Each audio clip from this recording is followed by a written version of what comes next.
Good evening, good evening. Welcome to Citizen AY, the platform where we speak truth to power. I hope you can see me live right now. No, I'm not doing that one.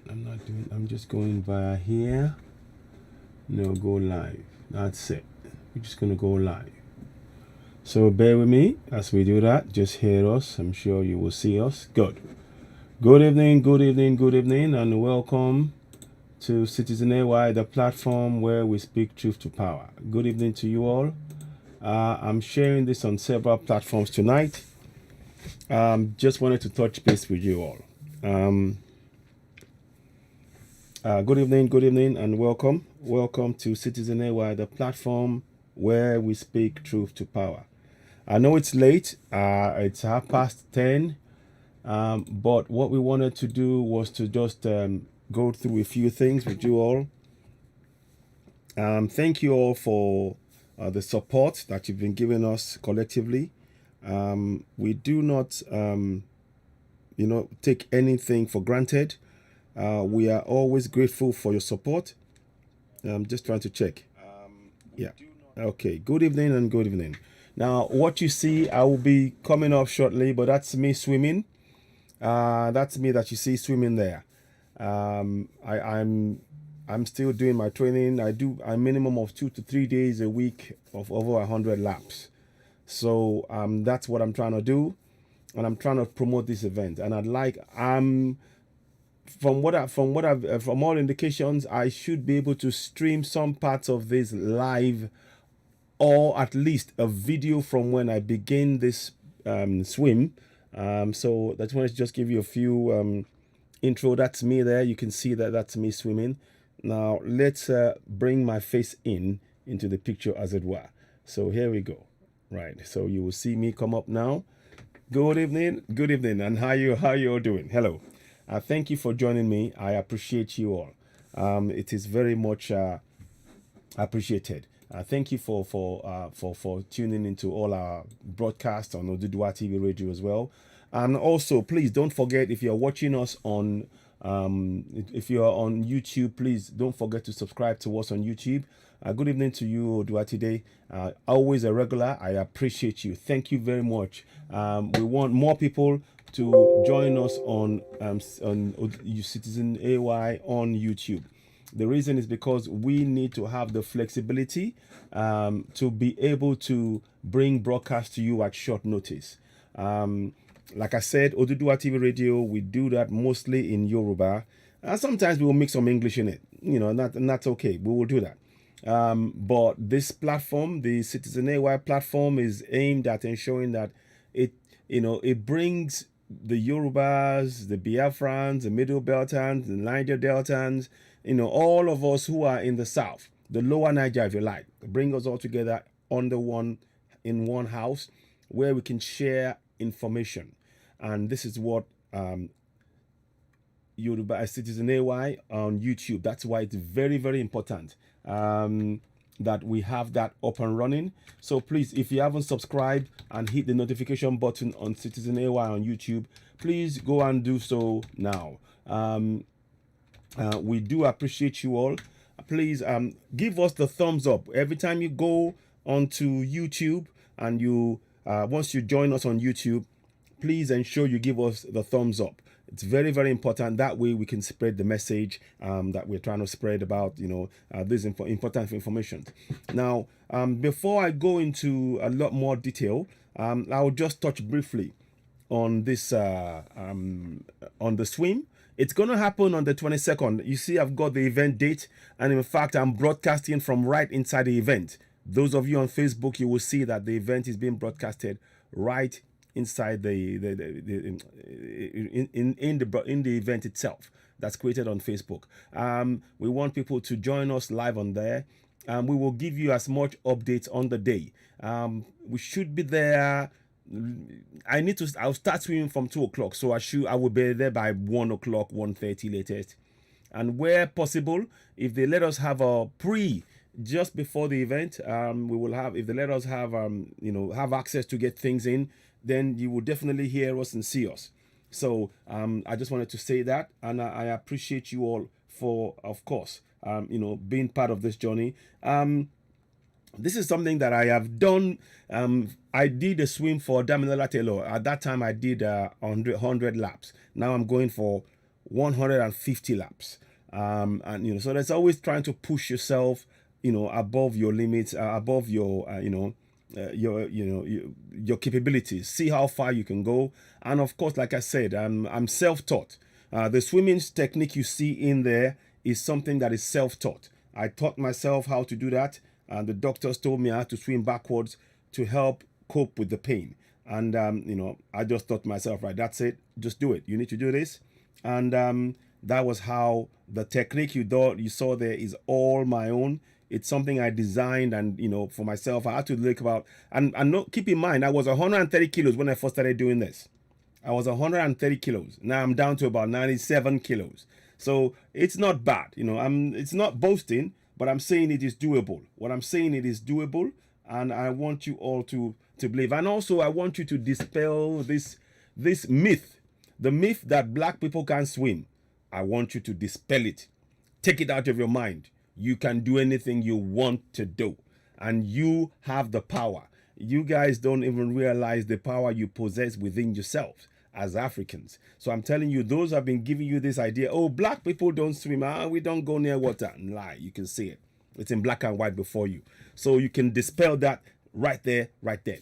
So the reason why we are doing this event on the 22nd of August, Sunday, 22nd of August.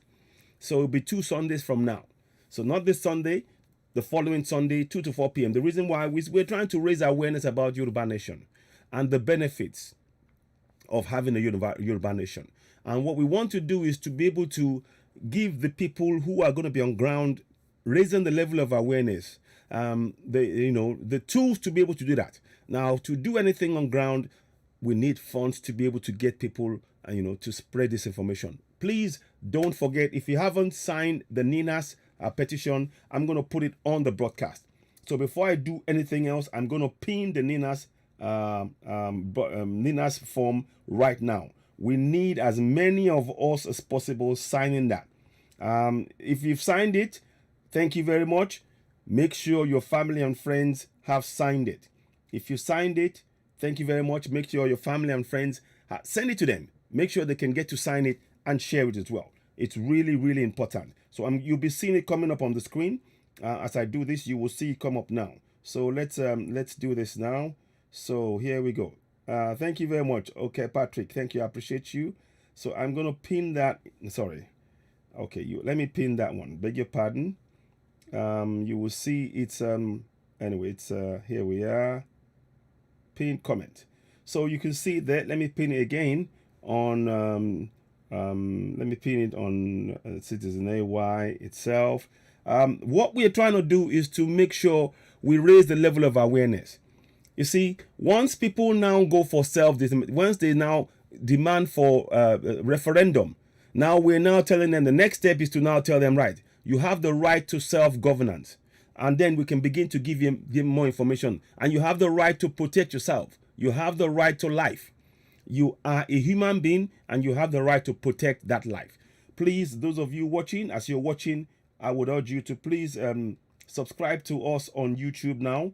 Don't leave it till tomorrow. Facebook, they play their games on, they're playing their games again. So the numbers you will see, they go down consistently. And that's okay. We're not too bothered about that.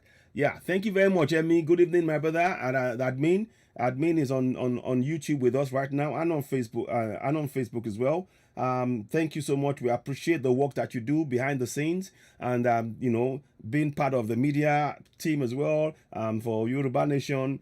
So we truly appreciate the work that you do. Thank you so much, Emmy Oladimeji, my brother. You're very much appreciated. Thank you so much. Now, 1 second, please. I'm just trying to get that information to you. Make sure it's all pinned there. Yeah, that's pinned also. Now, that number, and the number is pinned. Now, I may take a call or two. But not yet. But what I want to do first is to talk about this swimming. So I want to bring in what I'll be wearing on the day as well. Let's have a look. Thank you very much. Please, as you're coming in, thank you so much, my brother. Thanks for the love. Those of you who have not subscribed to us yet on YouTube, please go to Citizen AY on YouTube and hit the subscribe button. Hit the red button, subscribe, and also hit the notification button. So when we go live, you can see us live. We truly need your support to get this up and running. We need to have that platform because we want to be able to reach as many of my Biafran brothers whom I appreciate. I'm going to read you a comment from one of my Biafran brothers, and this is going to provide the debate that you see on YouTube. Let me just go. Before I do that, however, I want to just show you the picture of what I'll be wearing on the day. It says so on the picture when you're going into the event, but I'm going to show you nonetheless. Let's have a look at it here. Just want to make sure you have the right information. Right. Okay. So that's what I'll be wearing on the day. So that is what I'll be wearing. And you can see it's got the Oduduwa flag and it's got Citizen AY. So those two you will see on me on the day. I should have a flag ready for when I complete it, so that anyway, I want it to be a really eventful day, and I have no doubt that that will be an accomplishment. It is going to be something. This is something that I know is achievable, something that can be done. So now what I want to do now is to now go into, I want to read to you a comment, and I forgot to take the name of the person. I'm so sorry, but when you hear what I'm reading, the person will know who they are. So they said to me, Citizen AY, announce this to get the people's opinion. Oduduwa and Biafra should sit at home on the 23rd of August 2021 for MNK and Igboho, and for freedom of the people and for better future. I forgot to take the name down, but they posted this on Citizen AY. The person posted this on Citizen AY, and I saw it and I thought, wow, this is something to talk about. Now, what I'd like to do, thank you very much, Alagba MA General. Yes. So, yeah. So what I want to do was, I wanted to hear your thoughts. What do you guys think about, how do you feel as a Yoruba man? Do you think we should join with Biafrans and have a sit-at-home day on the 23rd of August 2021? What are your thoughts on that? Leave the comment. In fact, let's do it this way. If you support that, type 1. If you support us having a sit-at-home with the Biafrans on the day, type 1. Just let's see one. Let's see. And please, those of you who have, if you haven't subscribed to Citizen AY on YouTube, please go and do so now. Sunday Chi on YouTube, thank you very much. You say yes. Thank you. So Biafrans, and let's hear from the Biafrans and Middle Beltans alike. Please, we'd like to hear from you. What do you think? We should support what the Biafrans are doing and do a sit at home. And Sunday Chi says yes. Let's see what people are saying on Facebook as well.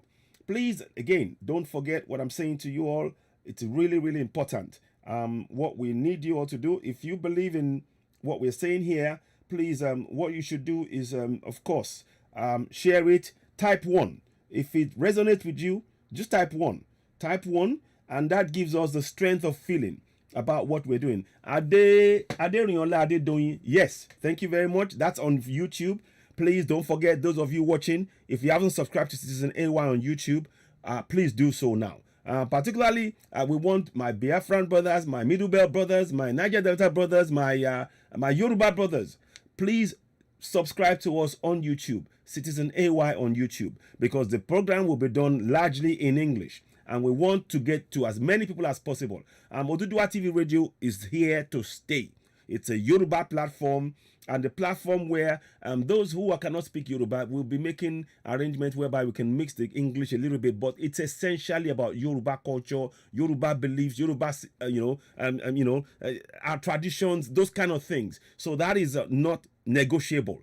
But of course, there's flexibility because we have some Yorubas who don't speak the language. So we need to think of them as well. But what we're saying right now is that in all the lower Niger, we need you all, those of you in the lower Niger, to please subscribe to Citizen AY on YouTube, so we can continue to give you information that would be of benefit to you, and make you be able to make important and informed decisions. So let us go and look at what is happening on 1 second, please give me a minute. Let me put that on here.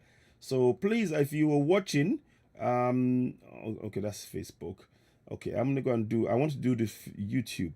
So what I want you all to do is to please go on YouTube now, subscribe to Citizen AY on YouTube.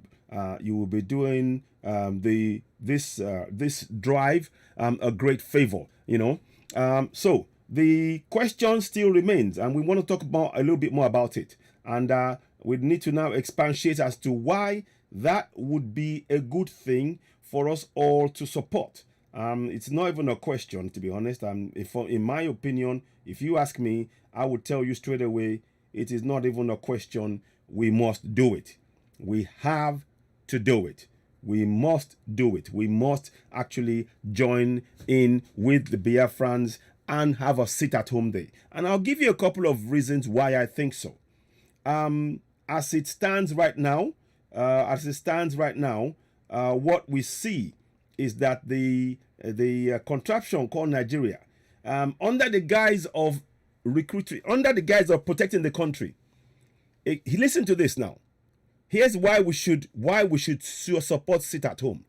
Instead of the government prosecuting those that are killing the citizens, particularly Southerners, instead of them prosecuting them and jailing them, they don't even see the four walls of a court. They are straight away taking, and they have a sign on them. I will try and show you that sign tonight as well, so that you can see what we're saying. So you're very, very clear. You're very, very clear that if you support one Nigeria, you support the killing of your own people. That is really important to state. So that's why the drive that we're doing with this swimming, we want to challenge so many misconceptions. We're telling you that as a black man, you can swim. In fact, many of us, those of us born in the river areas, we are born, as soon as you're born, they put you in the water, you swim. And that's what it is. But this conception, oh, black people can't swim, banish that. They're telling you, oh, you have no resources in your land. We banish that because we know that we have resources. We've talked about it. I will talk about it again.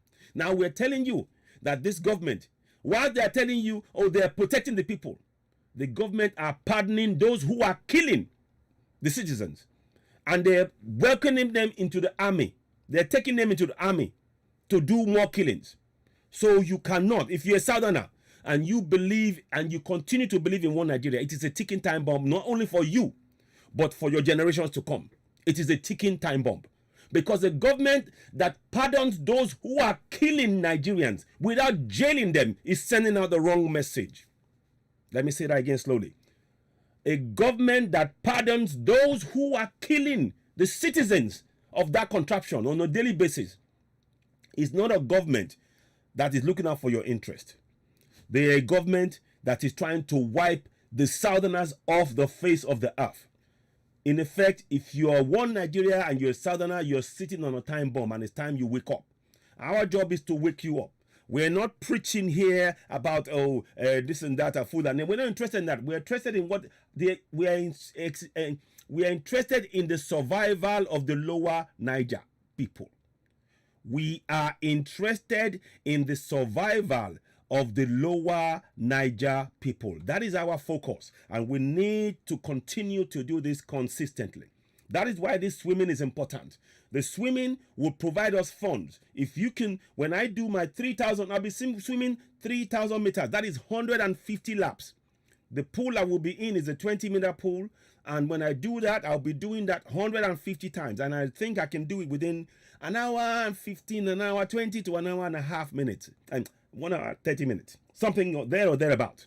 So please, when I do that, you've got the various means in which you can support and donate. You've got it there, and if you do want to donate via the account that we have back home, get in touch on admin via citizenay.org, and then we will provide that to you. We don't want to leave that out in the open because we don't know what the guys are doing. We can't trust them.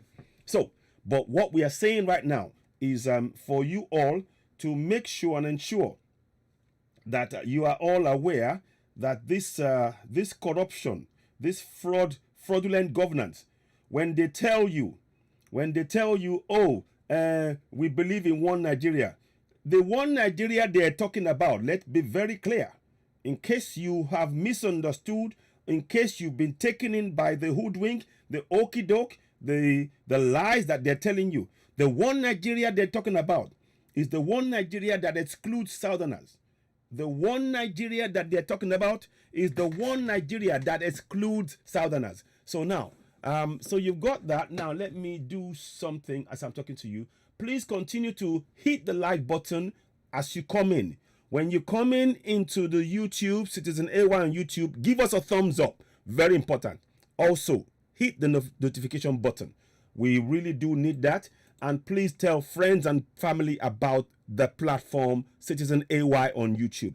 Like as I said before, Facebook, they know we have over 53,000 followers on Facebook. We have over 100,000 followers on Facebook, Citizen AY, and we have 53,000 likes on the Facebook.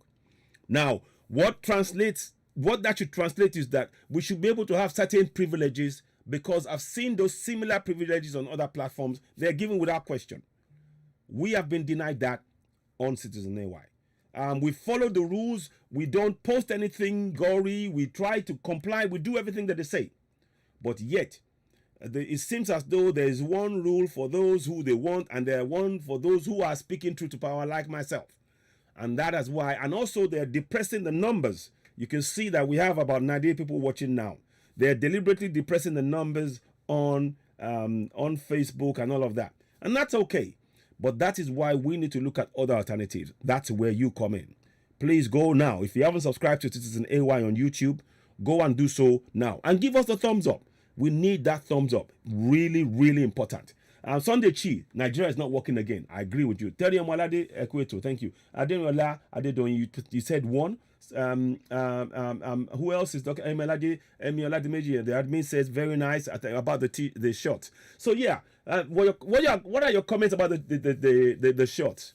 Yeah, I hope you like it. It's just something I saw. So we're going to be wearing that on the day. And also we'll be making the shorts available for those who would like it. If you do like it, again, just put some comments on the box there. I would want to I want one. Then we will organize it. We will certainly be looking at the thing, and we will give you a price about it. And if you're interested, let us know.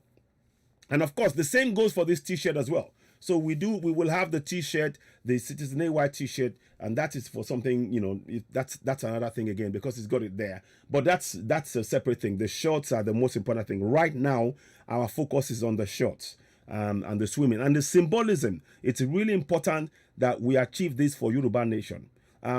When you see the colors of the Yoruba Nation that we put on there, it's about asking yourself, what can you do for Yoruba Nation? That's the question. What can you do for Yoruba Nation? What are you prepared to do? What are you prepared to give? Oh, thank you very much, Emmy. Thank you. I appreciate that. So, what are you prepared to give for Yoruba Nation? What are you prepared to do? Are you prepared to do? Have you got a special talent? And like I said, if you do have that, get in touch via admin at citizenay.org and let us know that talent that you have that you can use to, and maybe we can film something. You can send us a video, and we can talk about what you want to do, or what that talent is, and how you intend to use it to promote Yoruba Nation. This is not about one person. This is about all of us. We have ideas. We can do this. So, but going back to the question I was asking before, please don't forget. Here is why. Adeola, not bad. Thank you very much. It's been hectic.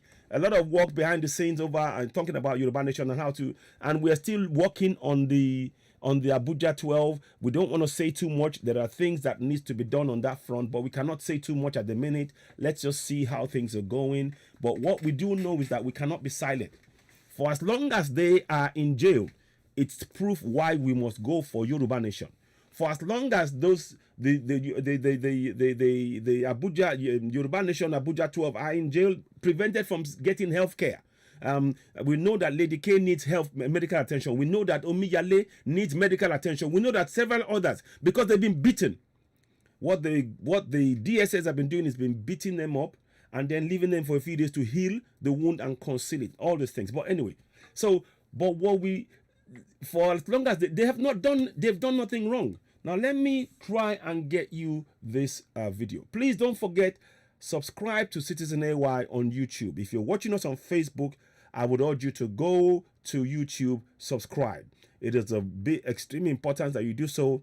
Give us a thumbs up and hit the notification button. When we go live, you will be able to see us. We need to have that flexibility to be able to bring information to you as and when, you know, it needs to happen. So now, so don't forget, 22nd of August, please go on the page. And let me see if I can show you that page.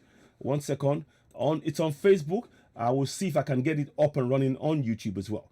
Where are we? Let me just get this out.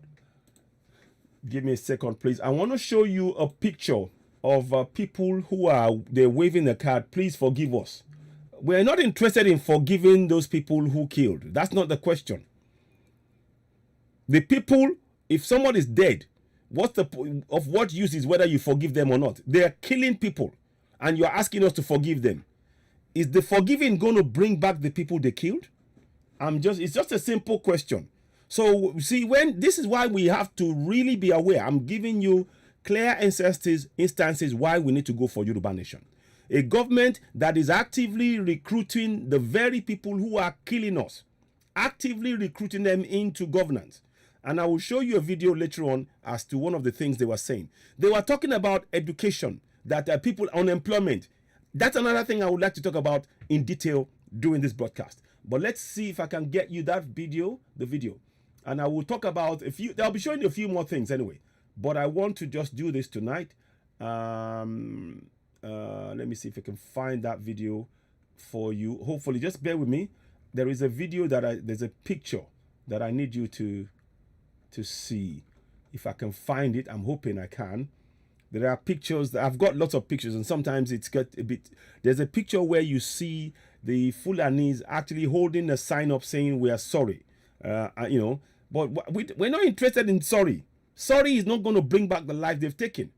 Sorry will not bring back the life they've taken. So this stuff, I don't know who is even listening.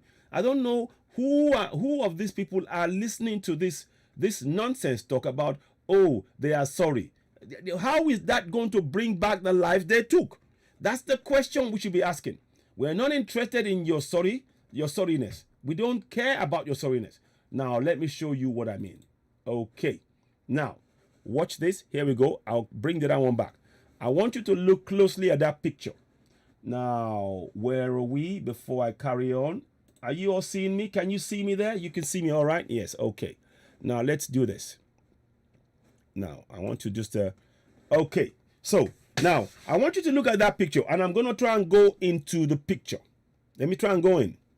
Now, I want you to see something on the picture, if I can. Can I get in closer? I can. Okay, let me go in closer. Now, can you see? You can see up here. You can see where I'm showing you there. It says, Nigerians, please forgive us. Can you see that? You see? And then they say, forget terrorism, embrace peace. Now, who is that message for?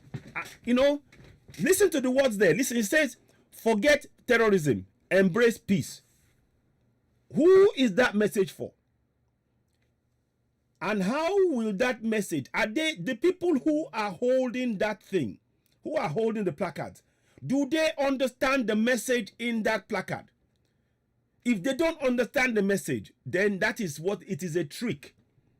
It is a trick. Because the people that are supposed to forget terrorism surely are the Fulani terrorists. Is that not the case? Is that not the case? Please don't forget to go to Citizen AY on YouTube now. Hit the subscription button and hit the notification button, and finally give us a thumbs up as you're watching. We'd really appreciate that. We need you to help us do that. But as we are going through this broadcast, we want to bring things to your attention. We want to bring this to your attention. You see, when they are telling us to forget terrorism and embrace peace, who should that message go to? Is it the people who are saying we want self-determination and they're not carrying any guns? They're not carrying any knives? they are just simply saying we are tired of Nigeria because you are killing us? Or is it the message? Should that message not be going to the very people that they are pardoning? Can you understand? Can you see? Type 1.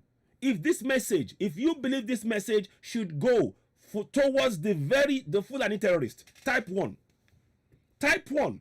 If you believe the message that is on that placard should go to the Fulani terrorist and not to the peaceful self-determination Yoruba activists, Biafran activists, Middle Belt activists. Type 1, please.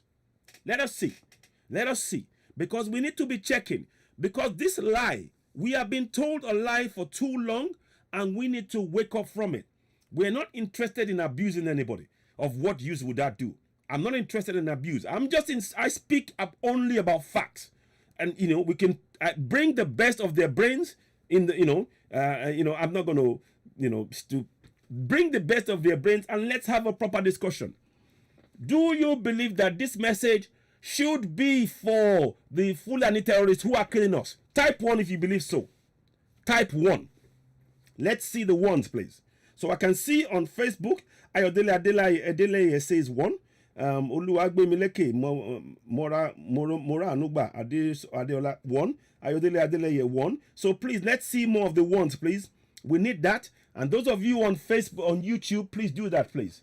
Yeah. So it's a trick. Exactly. So they are telling us to forget terrorism. Now, how can you tell people who are being killed daily in their land? I've got pictures I can't show. Afi Jomo Owolemi Williams. Afi Jomo Owolemi Williams. Type 1 on YouTube. Thank you very much for doing that. Please, those of you on YouTube, don't forget to give us a thumbs up. Please give us a thumbs up. Subscribe, give us thumbs up, and finally hit the notification button. Sunday Chi 1. Please, again, don't forget to give us a thumbs up. It's of real importance. Please, we appreciate that. Thank you so much. Now, 1. So we are seeing on YouTube, Facebook now. Isiaka Babatunde 1. Ojo Oluwolu Atoyin 1. Abiola Lawal 1. Abdullahi Zakaria 1. Thank you very much. I believe that looks like a fuller name, but that's fine. Deola Toton 1. Saliu Adio 1. So thank you. Keep the ones coming both on YouTube and Facebook. If you have not joined us on YouTube and you're watching us on Facebook, please, it will only take you a couple of seconds. Just type Citizen AY, hashtag Citizen AY. You will see Citizen AY come up on YouTube. And subscribe to Citizen AY, hit the notification button, and finally give us a thumbs up. Very, very important. We need that to be happening on a regular basis. And we'll be doing more and more programs. I want to once again appreciate those of you and say thank you for those of you who've been watching us on Oduduwa TV Radio. People have been watching Lady B, Omoba, and of course Amotekun. And we stream all of those things back to back on YouTube, Oduduwa TV Radio. We thank you all so much. We thank you for that also on Facebook. And again, as we have over 100,000 followers on Facebook on Oduduwa TV Radio. Again, we are grateful and we're thankful for your support. Without yourselves, we would not be able to do any of the things that we're doing. So we are truly, truly grateful. Thank you so much for that. But please, of course, as you're watching now, go and subscribe to Citizen AY on YouTube. Hit subscription button, hit the like button, give us thumbs up, and the notification button. Thank you so much. So now, as we're going on, so all of what I'm showing you now, you will see. These guys are telling us to forget terrorism. The people that are being killed, I can't show you some videos. There's a picture of a young boy that was killed in Ogun State in a school by the same Fulani terrorist. And the one that was caught today somewhere, I can't remember where, it was caught today with gun, and they're telling us to forget peace. Borno State remains the home of peace. No, Borno State is being run by Boko Haram. These are lies. Nigerians, please forgive us. Tell me, which Nigerians should forgive them? Is it the ones that they've killed or the ones that they're about to kill? I'm just asking. Which Nigerians are they asking to forgive them? Is it the ones that they've killed or the ones that they're about to kill? Because the government, in refusing to put these people in jail, they are giving every Southerner is on a ticking time bomb. Every Southerner's life is in danger. Because these guys, they are telling us to forgive them.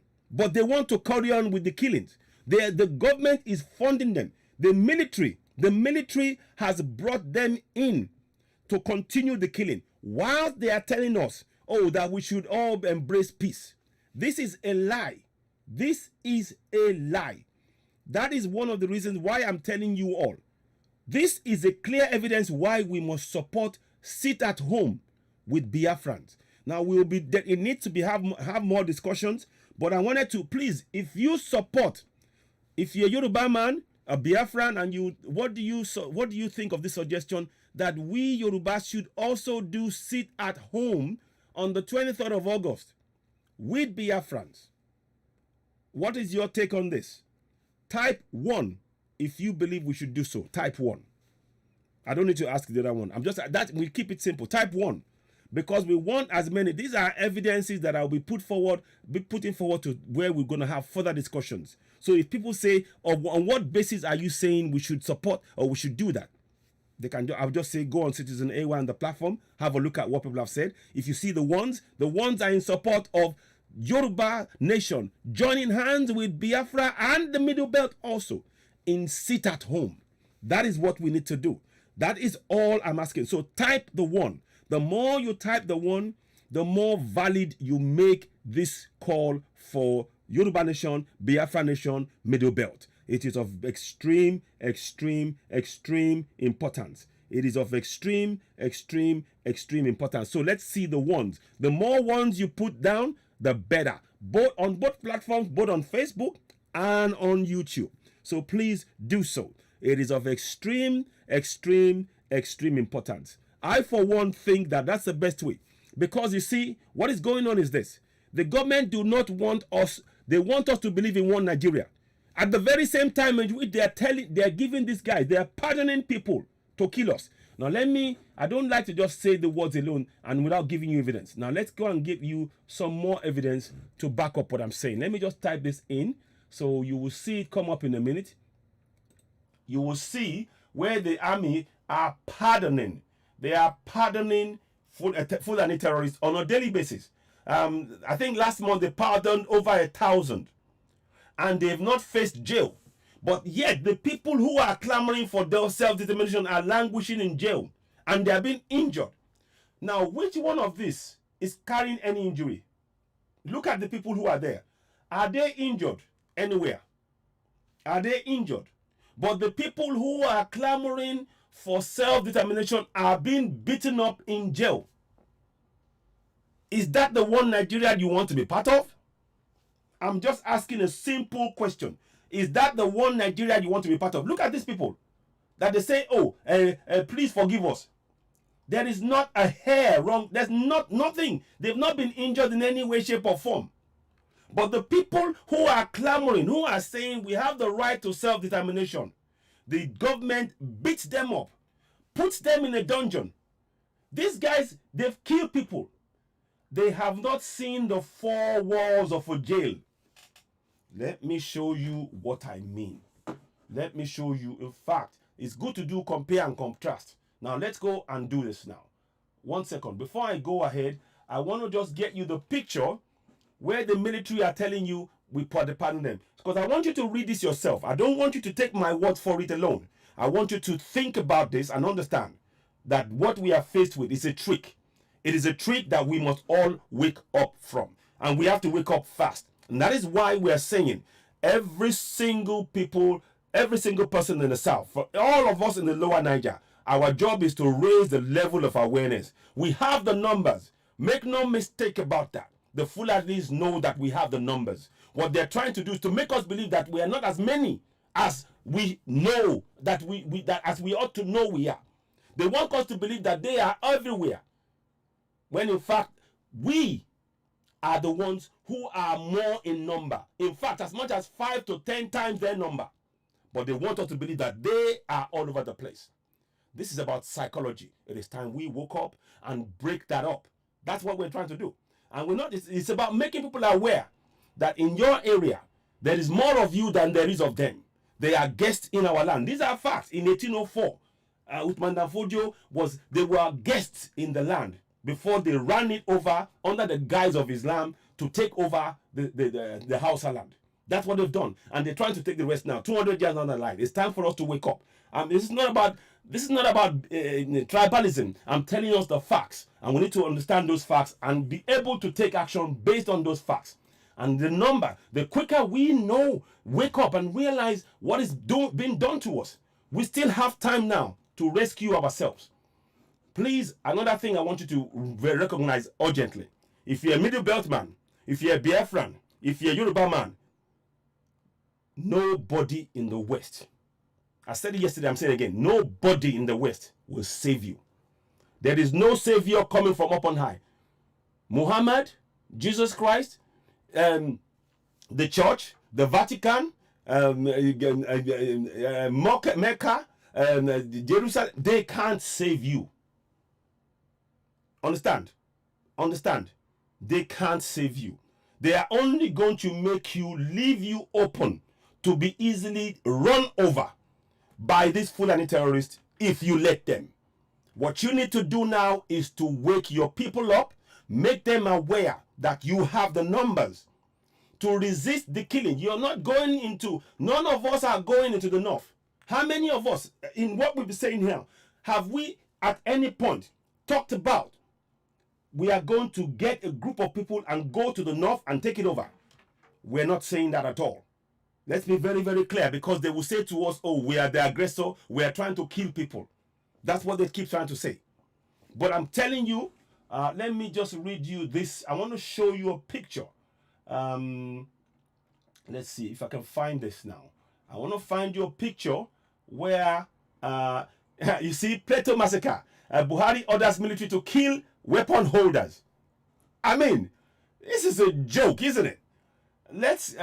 Before I even do that, let me go. I want to go into something here, and I will show you. At this point, I want to give commiserations. I want to express and extend our condolences from Citizen AY and, of course, Oduduwa TV Radio to the family of late Mohammed Fawemi. He passed away, 52 years old. We all know he's a strong fighter, very much in the mold of his late father, Gani Fawemi. Who was a fighter for truth and justice, and who faced, and was ultimately killed by the military in all those times ago. Sadly, his son was injured, disabled, and he fought till the time he died. So we say at this point, may the soul of the late Mohammed Fawemi, may his soul rest in peace. Let me just show you a picture of the late man, the late great man, in the mold of his father. I'll just bring that up here if I can. Let me just bring that up. So I'll bring that back and I'll bring it up. So that is Mohammed Fawemi. May his soul rest in peace. He's one of the true fighters that we've lost. We've lost another true fighter, but many of us, the best thing we can do to honor him is to make sure that thousands more replace him. The best way we can honor let Gani Fawemi, his father, and of course Mohammed, is to ensure that we have many more people who are going to speak up for truth and justice, to rise up behind it, to fill the gap, because a huge gap has been put in place now, has been put there, and we need to fill that gap with many more people who believe and speak truth to power. So may his soul rest in peace. We extend our condolences to his family, and we hope that they find time to heal. And may his soul rest in peace. And I'm sure when he meets his dad, I hope they hug, make up, and have eternal peace. Thank you for that. Thank you for giving us the opportunity to say that. Thank you. Now, the next thing I wanted to do whilst we go ahead, so I'm going to pull out of that. But so that's the message for his family. Please continue. If you're still watching us on Facebook and you haven't subscribed to YouTube, please do so now. Please go there, subscribe to YouTube, hit the notification button, and of course, give us a thumbs up. That way, we can build YouTube, Citizen AY on YouTube. We truly need your support every step of the way. Now, let me see. There is some message. I mean, I don't want to talk about Buhari anymore. I'm not interested in that. What we need to be doing now is giving our people, giving them we want to just give our people options. We need to be looking at what we need to be looking past Nigeria now. It's time for us to start visualizing Yoruba Nation. We need to visualize Yoruba Nation. So what will it look like? And that's what we're trying to bring to you. Now, Lai Mohammed was talking about they're going to unban. They will let what's it called? They will unban Twitter. Who cares? Who cares? The government the propaganda machine of that contracting on Nigeria, so it's all fraud, it's all lies. It's all lies. So I don't want to focus on that. We need to be putting our energy now into visualizing, actualizing Yoruba Nation, Biafra Nation, Middle Belt. That's what we need to be doing. And that's why we need to engage our people. And that's why we need to wake them up fast from this inertia that the religions of Islam and Quran and Islam and Christianity has placed them. In our climb, the job of those religions is to make our people sleep so that they take away their resources from underneath their feet. Now, let's go and read this to you. I know I'm going at a very fast pace, but I want to read to you something here. Here we go. I'm bringing this in.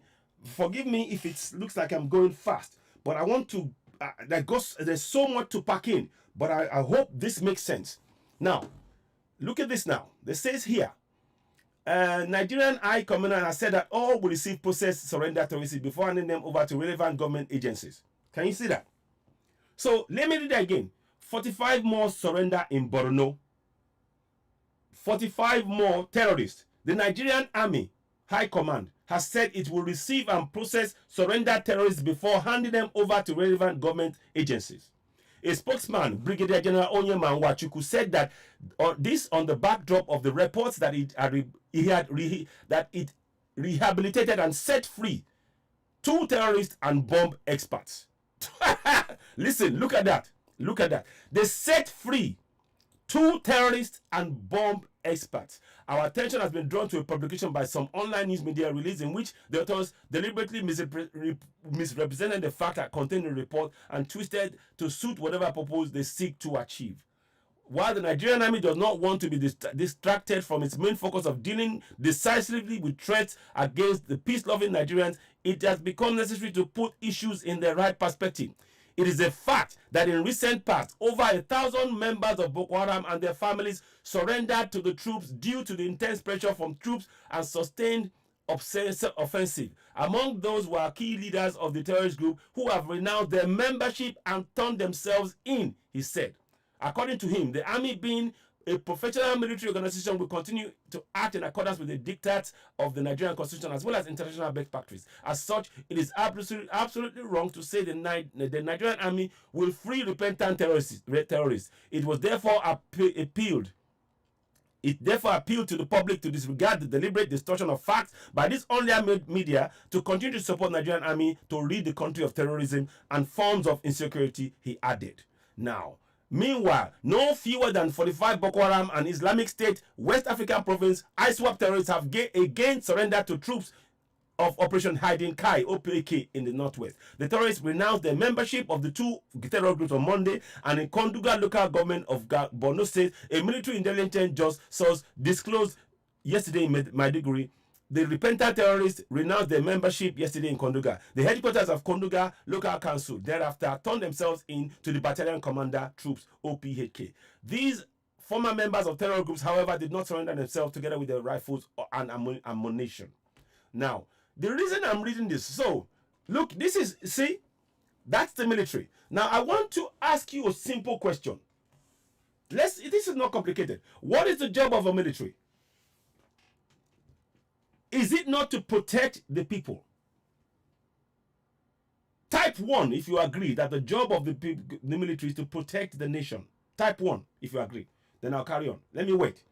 So the job of the military is to protect the nation. Is that correct? Type 1 if you accept it, please. I want you to type 1. Because I know I'm reading through this fast. If the type 1, if you believe and accept that the job of the military, the number 1 job, is to protect the citizens, to protect the nation. Is that correct? So let's see the ones, please. Let's see the ones. I want to see a lot of ones. Let's see a lot of ones, please. It's very, very important. Because then the next step, the next thing I'm going to say will now highlight why what they've just done now is a fraud. So so I can see one, Afijimo Owolemi Williams on YouTube. Thank you very much. Please, those of you who are watching, please don't forget, as you're watching us on YouTube, give us the thumbs up. We want a lot of thumbs up, subscribe, hit the notification button. Very, very important. And those of you who are on Facebook, if you're still watching us, please go to YouTube, subscribe to us on YouTube. Over time, we'll be doing more and more of our broadcasts on there. So I can see a lot of ones now. One, Ismail Owotomo, I think. I hope I said it right. Sali Adio, one. Alfa Olaiwola Ojolowo, Kole Akinshiku, one. Prince Johnson Adekunle Adelusi, one. Oyegoke Joyce, one. Gbenga Saye, one. Alfa Olaiwola, yes, one. So I'm seeing a lot of ones. Sali Wadio, one. So thank you very much. So brilliant. This is one from Alpha. Yes, exactly. Thank you. Now, here is the thing.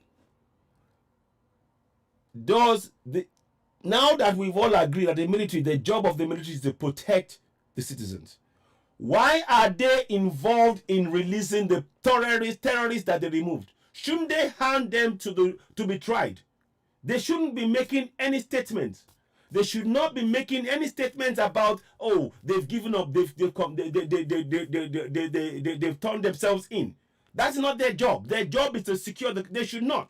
Go on. How many times have you heard the U.S. military say the people have the people have turned themselves in and they've been forgiven? How many? How many times have you heard the UK military say, oh, they've arrested some people and terrorists, and they've let them go? How many times? Type 1 if you've had the US release anybody that they deem to be terrorists. Do they not hand them to the appropriate authorities to get tried and then jailed and all that? But in our case, the military are the judge and jury. These people that you're seeing on the screen have not seen the four walls of a court. But here you go. The people who are speaking for self-determination, let me put their picture up. That's the point I'm trying to make here. This to tell you that we're being lied to on a daily basis. Now, let me get you the pictures of those who are in court right now. There you go. Let me move that in. Let me zoom that in. As we speak, they don't have any guns. None of them have guns. None of them. They don't have any guns. They've not killed anybody, but they are in the courts. Can you see? Let me make this small. Now, let me make that small. Put them here. Can you see the difference? Can you see the difference in treatment? The people you see in the lower screen to your left, they are simply Yoruba Nation activists who are clamoring for self-determination. They're not carrying guns. They go for peaceful protest. They've not killed anybody. And they're in court. They are in the four walls of a court. They've been beaten up. They are not allowing the press to get close to them. They've been beaten up. Don't take my word for it. I will find you a video where let me see if I can find the video. I'm going to give you that. No, watch this. To prove what I'm saying to you, that they've been beaten up. This is Lady K. Watch how she limps. Watch. Let me see if I can find that one. Have I got it there? Have I done a slow-mo on that? One sec. So I'll play it anyway. You see? You see? Now watch now. You see she's limping. You see that? Let me go back again. Keep in mind, she has not carried any guns. She's not carrying any guns. She's talking about the right for the people. Self-determination. No guns, nothing. And look, can you see? There's military. She hasn't killed anybody. There's military men behind her with 2 guns. Can you see that? So let's play. Watch as they are guarding her like she's a criminal, like she's killed people. Watch. Watch. See? They are guarding her like she's key people. Like she's, look, see? Guns. Can you see that? Now, I'm going to pause that. Let me make that small. Let me drop that here. Now, please tell me, where are the military guarding these men? They've killed people. Where are the military? Where are the military? I'm just asking a question. Where are the military guarding these people? They said, Nigerians, please forgive us. So they've admitted that they kill people. But where are the military? Can you see any military protecting these guys? Where are the guns? Now, put that up again. Let me I'm just trying to make sure you understand. Those of you speaking One Nigeria, please understand what is being done. Sorry.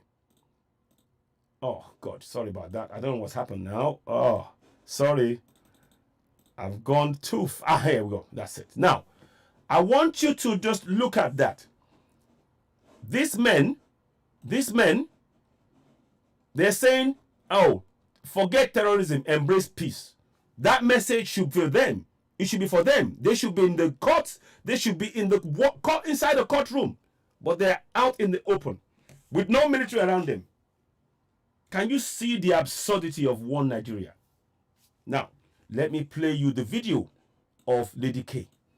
Look at this. To tell you the fraud. One Nigeria is a lie. It's a lie. It is a fraud. It is a huge scam that we must all wake up from. And stop this nonsense of believing in the church. No church is going to save you. No mosque is going to save you. What will save you is to wake your mind up. And I'm giving you the information. I hope you're taking it. Subscribe to Citizen AY on YouTube. Very, very important information I'm giving you here. Let's play this again. Now watch. Watch. Now keep in mind, the people behind her, they are military men, oh, police, military police, with guns. She's not killed anybody. She's only talking about self-determination. And they're putting a gun next to her. And they're beating her up. She's limping. Can you see? She's limping. Can you see? I'm curious to her for doing that. Can you see? She's... Watch now. See? See? She's limping. She is limping. See? The clothes... See? For up to 3-4 weeks, she wasn't allowed to have a change of clothes. She's not... There's another guy that's not receiving medical treatment from the beating that he's received. That is your One Nigeria for you. And she's got, look, 2 military men. What is a young lady who is speaking truth to power? Who is speaking about self-determination? What threat is she to these men? Tell me. What threat is she? Notice how we are being treated. She is a southerner. Notice how we are being... Notice how we are being treated. Look closely at what I'm telling you. You know what I'm telling you is the truth. Those of you speaking One Nigeria, when you're looking at this, your conscience is pricking you. You get me? Your conscience is pricking you. Ah! Citizen AY is so right. Ah, I can't look. Some of you will even shut the camera off because you know that what I'm telling you now is the absolute fact. There is not one iota of it that you can debate about. Your mouth will be... shame is catching you now. You that is One Nigeria that is supporting this killing of Southerners. Shame is catching you. You still have time. You can begin to join this struggle because this is injustice. Now let's play on. Let's play on. See? Now, I'm just slowing it down for you to see. Let me see if it will work. But I think it was a bit too slow. Sorry, now. Now, here we go. Watch, you see? All the while, see, there she is. I'm glad she's doing that. You see? Can you see she's limping? Now, tell me. Now, let me make that smaller. Now, tell me which of these guys are limping. Do they look like they've been beaten up? Do they look like they've been beaten up? Those of you that will come and tell me One Nigeria, do these guys, these Fulani terrorists who are telling you, oh, forget terrorism, embrace peace, these are the same killers. Do they look like they've seen the 4 walls of a prison? Do they look like they've been inside a court? But then, listen to this message, this lie. This is why we need to wake up. And I want you to connect the dots yourself. Don't think, I want you to use this and think. Those of you who are One Nigeria, your conscience is speaking to you now. Your conscience. As you're watching me, your conscience is going, Jay, I can't look. Yay, yay, yay. Your heart is beating fast. Because you know what I'm telling you is the truth. Your heart is beating fast. Because you know that as you lie down in your bed, with all the billions that you've got in your pocket, your heart is beating fast because you know that the truth is staring you in the face. Let me show you again. The military that is supposed to protect you has abrogated itself the power to free people who are killing others without so much going through the court process.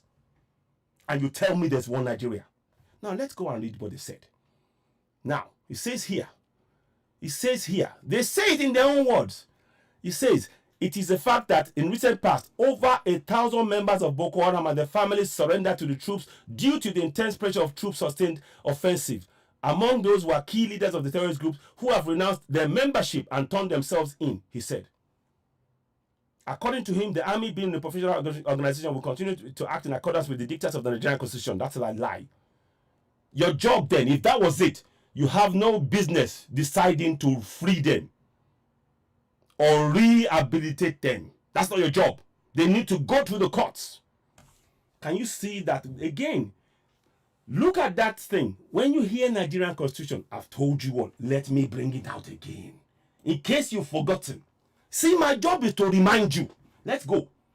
I want to remind you. On that particular point they said here, let me remind you. Thunder, no, make a no swear. I almost want to swear because I hope some people will wake up when they see the message here. I hope the message, the penny is beginning to drop. I sure hope some people, it's beginning to drop that this is no longer sustainable. Now, 1 second, please. I just need to find that information for you. 1 second. Okay, I'll get it another way. There is more than one way of doing this. So please continue to like the page. Let me know if you're following. Type 1 if what I'm saying makes sense to you. Type 1 if what I'm saying makes sense to you. Type 1, please. Now, I want to just, here we go. Thank you. Now, you see about that constitution that they're talking about? I want to bring it to your attention again. My job is to bring it to your attention. And I will continue to bring it to your attention. Hang on. Can I do that? No, maybe not. Maybe not that way. So now,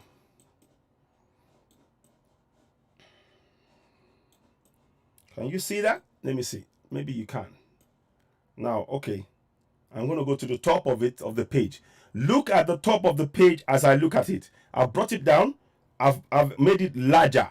It says Constitution of the Federal Republic of Nigeria, Promulgation Decree number 24 of 1999. You can see it. Now, they're taking away the words Promulgation Decree number 24 of 1999. They took it away, which means that they have hidden the fact that it's a promulgation decree. Now, the same military, yeah, now tell you that they are complying with the Constitution. Can you not see the fraud? Can you not see the fraud? The same military who have imposed a promulgation decree on you are now telling you that their own words, listen to their own words. It says here, according to him, the army, being a professional military organization, will continue with accordance with the dictates of the Nigerian constitution. But wait, do we have a constitution? Let us answer that question. Yes, let us go and answer that question. What you see before you is a fraud because they removed the words Promulgation Decree number 24 of 1999. They even said, I will keep at every opportunity I will say this. They can come and argue it if they want. You can, if you don't agree with me, argue with your computer screen. Argue with your keyboard. Now, here we go. Listen to this. Listen to the words again. The same constitution that tells you it's a fraud wherever it may hereafter be necessary for the constitution to be printed, it shall be lawful for the federal government printer to omit all parts of this decree apart from the schedule, and the constitution as so printed shall have the force of law, notwithstanding the omission. So now you can see, this is what they did. At the top of the page, it tells you Constitution of the Federal Republic of Nigeria, Promulgation Decree number 24 of 1999. At the bottom of the page, by the time they got to the bottom, this is what you now have. Constitution of the Federal Republic of Nigeria, 1999. Is that not fraud? Those of you who are one Nigeria, this is for your conscience. As you lie down at night, I want you to think about what you're hearing. Think what you are hearing. You cannot run away from your own conscience. You can run away from my words. You can shut my words off. But my words have hit your conscience. Your conscience has been hit by what you're hearing because you know it's the truth. This is a fraud. So when the military tells us that they're complying with the constitution, what constitution? It is a promulgation decree. I'm saying it categorically. Anybody come and debate it with me. Oh yeah, come, bring it. So anyway, so I'll park that there. I hope this makes sense to you as you're going along. Please don't forget to subscribe to Citizen AY on YouTube. Extremely important. You can see that the kind of information that we're providing here is something that you never get anywhere else. It's not a boast. I am so committed to this that our people have suffered needlessly. Sometimes I want to break down and cry when I realize what has been done to us. And those who are supposed leaders of ours have sat by and watched this happen to us. But wait. We have the opportunity to make this change, and we can do it. We have the opportunity. That's why I swim. I'm doing 3,000 meters, which is 150 laps in the pool, to raise funds, to raise the level of awareness in every city, state, town, village in Yoruba land, to make them aware of their rights. They are sitting on gold mine. We are sitting literally on gold mine of wealth, and we are being impoverished in our own land. Enough of this nonsense. We need to wake up. We give it a try, die trying, than to just stand there and wait and be killed off one by one like they were chickens. We need to wake up. We're not going, again, we're not telling anybody to go to Fulani and take their land. No. We're saying protect ourselves from the killings. And the military that should be protecting, their job should be only about protecting. Once they get people, they should be passing them to go through the courts. But the military are telling us, oh, they've repented. Of what business is it for the military to decide who's repented or not? That should be the courts. And I tell you, when I tell you this, look at the difference of treatment. These are people that have not killed anybody. They are in the courts. They've not killed anybody. They're in the courts. Nikon. Oh, sorry, 1 second there. Yeah, they've not killed a soul. And they're in the courts. And they've been beaten. They've been beaten to a pulp. They've been beaten to a pulp. These guys killing people. They're the ones holding a placard. It remains the home of peace. Nigerians, please forgive us. Of what use is forgiving when these people have been released to simply kill? I'm asking you. This is a trick. This is a trick. Let us speak truth to power. That's what we do on this platform. We speak truth to power. We're not interested in lies. Lies can run for 1,000 miles. The truth will catch it in a day. Half a day. And the truth is staring you in the face. Those of you Southerners that believe in that one Nigerian lie, that are tricking yourselves. In fact, many of you know what we're saying is the truth. I wonder how you sleep at night. I wonder how you sleep at night. I really wonder. Does your conscience, with that fancy house that you've got yourself, that with the money that's been denied your people to have a good life, I wonder how you sleep at night. I really wonder if your conscience lets you sleep, if your heart is going, this is wrong. And how can you, and you're doing this every day, and you see your people suffering, and you do not, even if it's going to be taken, at what point are you going to do something for your people? It's not only about you, you know. It's not. It's about your community. Because what you're doing now, look at the 60 years that many of you so-called politicians and so-called leaders have been quiet. Can you not see the devastation, the suffering that our people have suffered? Does that not deserve that? Even if you're going to lay your life on the line for that, isn't that worth fighting for? Isn't it? I'm just asking. I'm just asking a simple question. Those of you that tell us to believe in one Nigeria, here you have your one Nigeria. Those who are speaking up, enlightening people to know the right to self-determination, to break away from a nation that is imprisoning, oppressing, and killing them. Tell me one, show me one Fulani man that's been jailed for killing a Southerner. Show me one. I'll wait. Show me one. Show me one Fulani man that has been jailed, even, sent to death for killing a Southerner. Show me one. And I can show you 100 Southerners for just making beer in the north. Their houses have been ruined, destroyed, women raped, killed. For speaking out of turn, they killed in the spot. Yorubas are afraid when they go to a mosque in the north. Go and listen to my program. I've done several programs where Yorubas in the north have said what I'm telling you. And you tell me to believe in one Nigeria. One Nigeria is dead. One Nigeria is dead. One Nigeria is dead.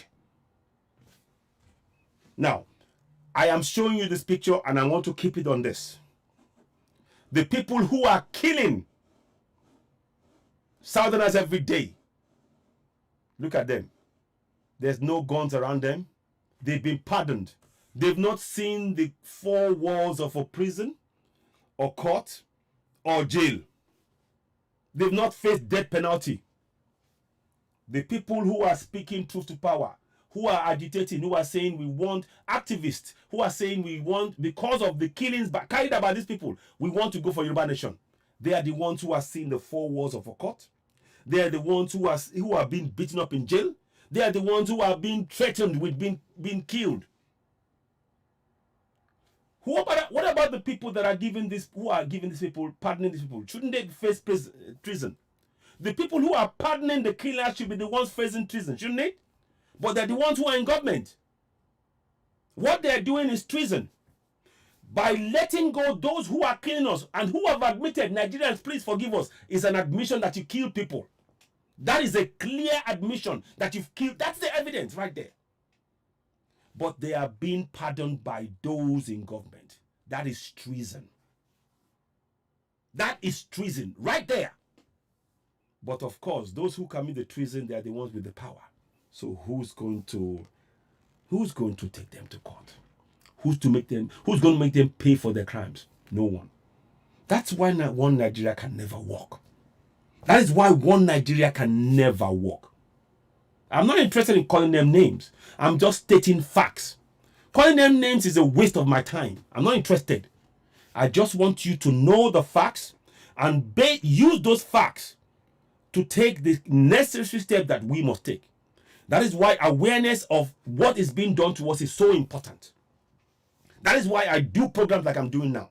That is why you will see me tirelessly with my back pain.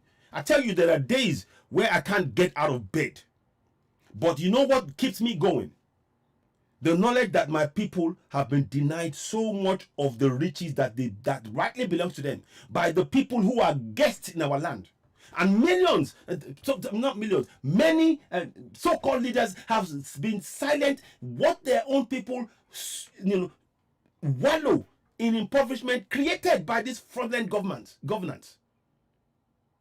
Using a fraud called constitution, that constitution, including which contains the fraudulent 68 exclusive items that prevents our people from having direct access to the mineral resources in their own soil. And you tell me we have one Nigeria. Please. This is a job for life. This is a struggle I'm prepared to go for. I will do it to the end of my days. Because my people have suffered long enough. And if you cannot stand up and speak for your people, what's the point of it? What's the hope? What's the point then? If you think it's just to enjoy, I've got money, I'm fine. In the land where we have, look, bitumen, we are importing bitumen, and we have bitumen in 3 states minimum. Is that not waste? Is that not a deliberate attempt to impoverish the people, to make them not know what they have? It's unforgivable. Right. Anyway, so I want you to look at this picture. Notice the difference here. Let me make this slightly bigger. I want you to notice the difference. I'll see if I can. Can I make it small? No. Okay. No. It won't let me. Okay, I might be able to do that. Okay. Let me just do this for a second. I'll put it here. So just keep in mind. Keep looking at them. You see? Do they have a look of concern on their face? No. You know why? They've killed somebody. The military. We are under military decree, by the way. By now you should know that we're not in a constitution. We're not in a democracy. Because like I showed you before, it's a promulgation decree number 24 of 1999 that we've been ruled by till today. So look on their faces. They don't look. They have a carefree look. They're holding the paperwork. There's no guns behind them. Nobody's chasing them. No, there's no guns behind them. But look. The people who are clamoring for, sorry, that's Sowore. Well done. Kudos to Sowore for coming to the court, and I appreciate that. Let me show you again. Let me just show you. Pause. People who have not committed any crimes, they've not killed anybody, they have guns on them. The people who are killing us every day, they come with a placard. Please forgive us. Will the forgiving, will it bring back the lives they've killed? The fact that you pardon them, does that not mean that more people will be killed by the same people who are now pardoned by this treasonable governance? And you tell me to believe in one Nigeria? You better wake up. You better wake up. You need to wake up sharp. Sharp. Wake up. You need to wake up. Please, those of you watching, please, I would appreciate it if you can go right now to YouTube, subscribe to Citizen AY on YouTube. Because as you see in the information that we're giving you here, we speak truth to power. That's what we do. Our job is to wake up as many people as possible, using everything that we can use, every available means that we can use to make this aware, to make this awareness reach millions at home, abroad, in the villages, in the towns, in the cities. All we are about is speaking truth to power. Our people have been denied many of the riches that belongs to them. Their God-given riches. They don't even have to. We're one of the most blessed people on the entire planet Earth. Bar none.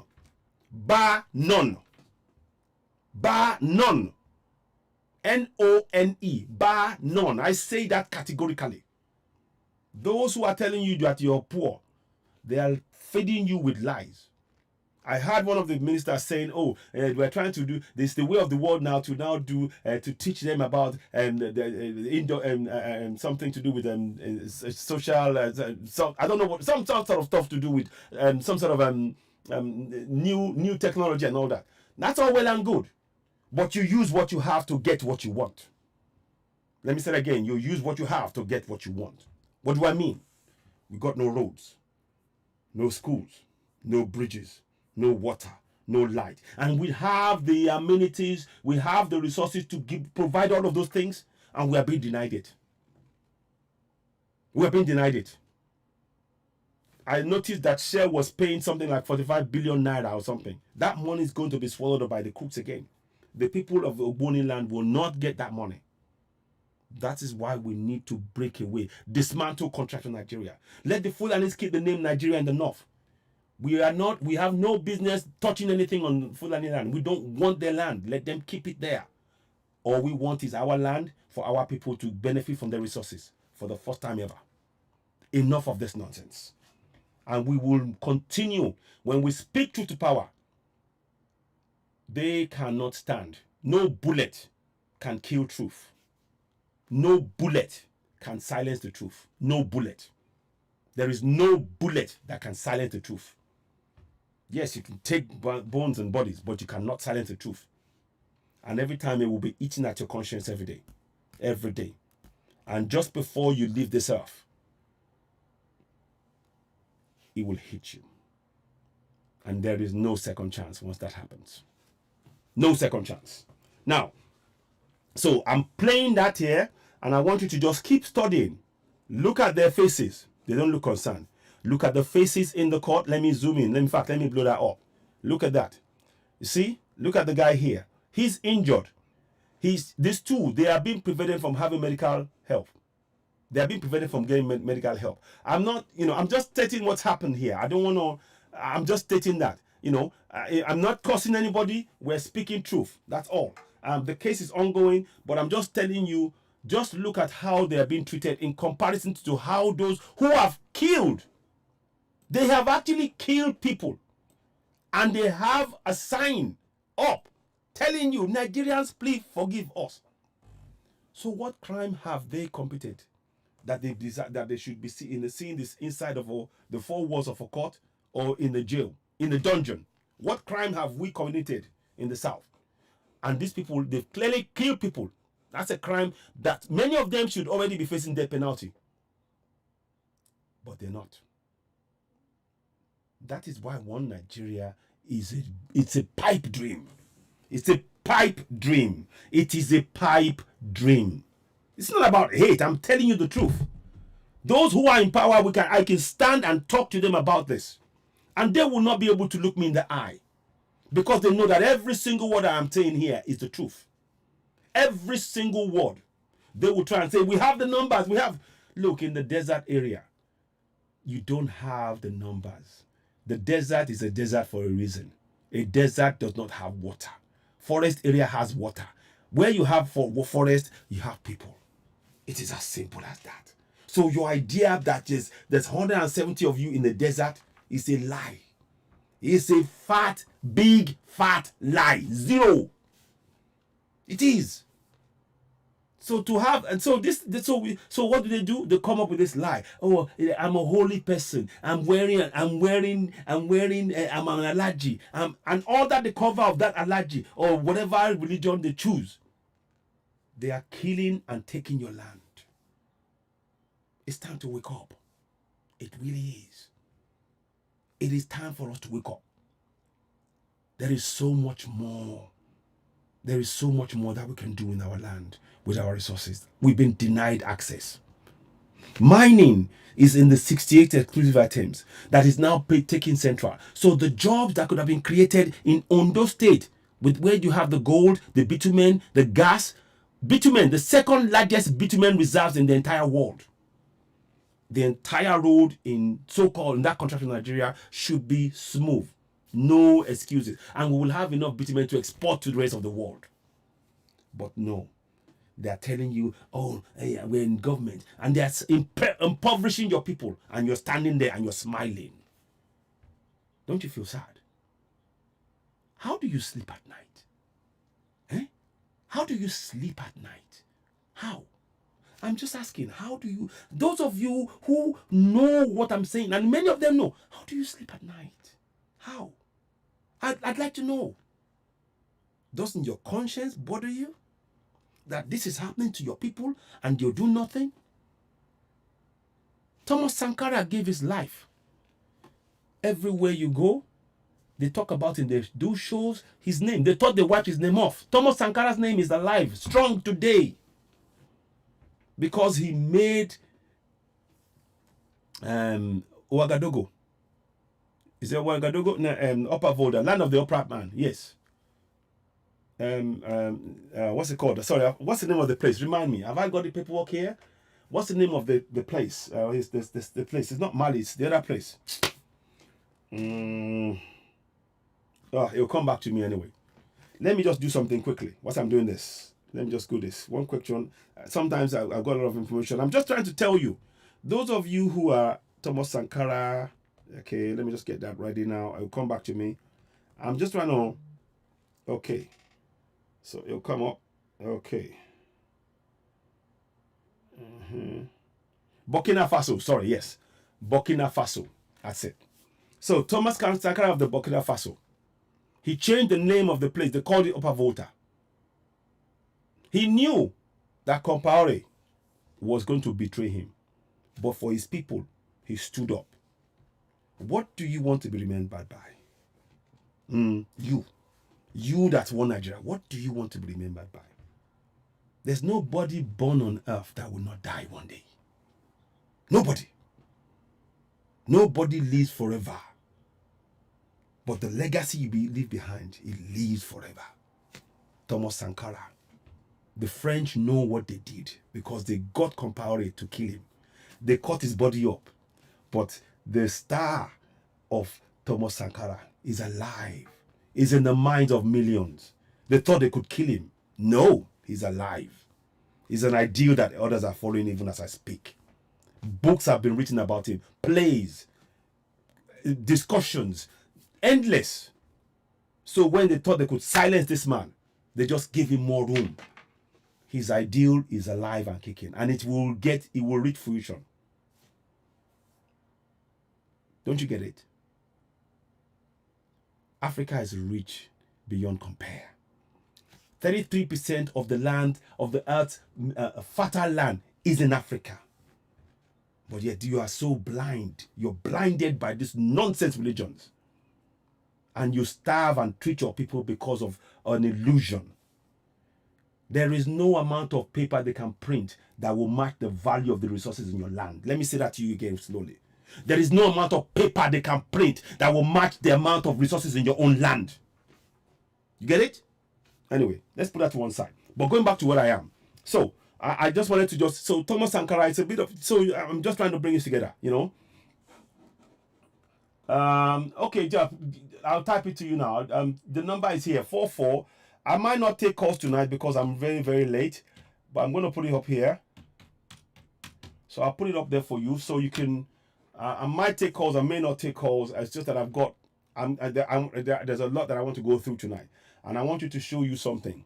So, now, like I said, please, those of you watching this, it is important you share this message. The people you see below have killed nobody. Lady K, Omiyale, and others. They've killed nobody. They've killed nobody. And they're in the courts. These people above, they've killed, they've maimed, they've raped. And they are not going to see the four walls of a court. They've already been released. And they are going to kill again. You hear me? It's not a question of if or maybe. It is certain. They are going to kill again. This time, it may be in the army. They will be given uniform to be in the army. They will be made to be bosses of the people that are supposed to take them and arrest them. So it's now legalized killing, sanctioned killing, state-sanctioned massacre of our people by the people that should be in jail because of the treasonable acts of those in power. Do you get it? Let's not be silent. We need to speak this. We need to expose this for the world to see. And we, like I said to you, this is not a struggle. Forget asking for US, UK, France. Nobody can help us, only us. This is a struggle that we must take on ourselves. We must take on this struggle ourselves. Nobody else can do it for us. Nobody. Nobody. Nobody. The struggle is real. Believe you me. The struggle is real. And but this is just the beginning. We are waking up our people. Believe you me, they are very, very scared that we are raising the level of awareness. And we mustn't stop. This is just the beginning. We need to build this up. There is a lot more work to do. And I want us to support. I will propose that all of us now, we'll have discussions. On the 23rd of August, those of us in Yoruba land, based on the ones that you're getting in all these reports, it is time for us to do a sit at home. Can we organize that in Yoruba land? I'm sure we can. It's time for us to do that. It's time for us. This is not a question of, we don't even have to wait.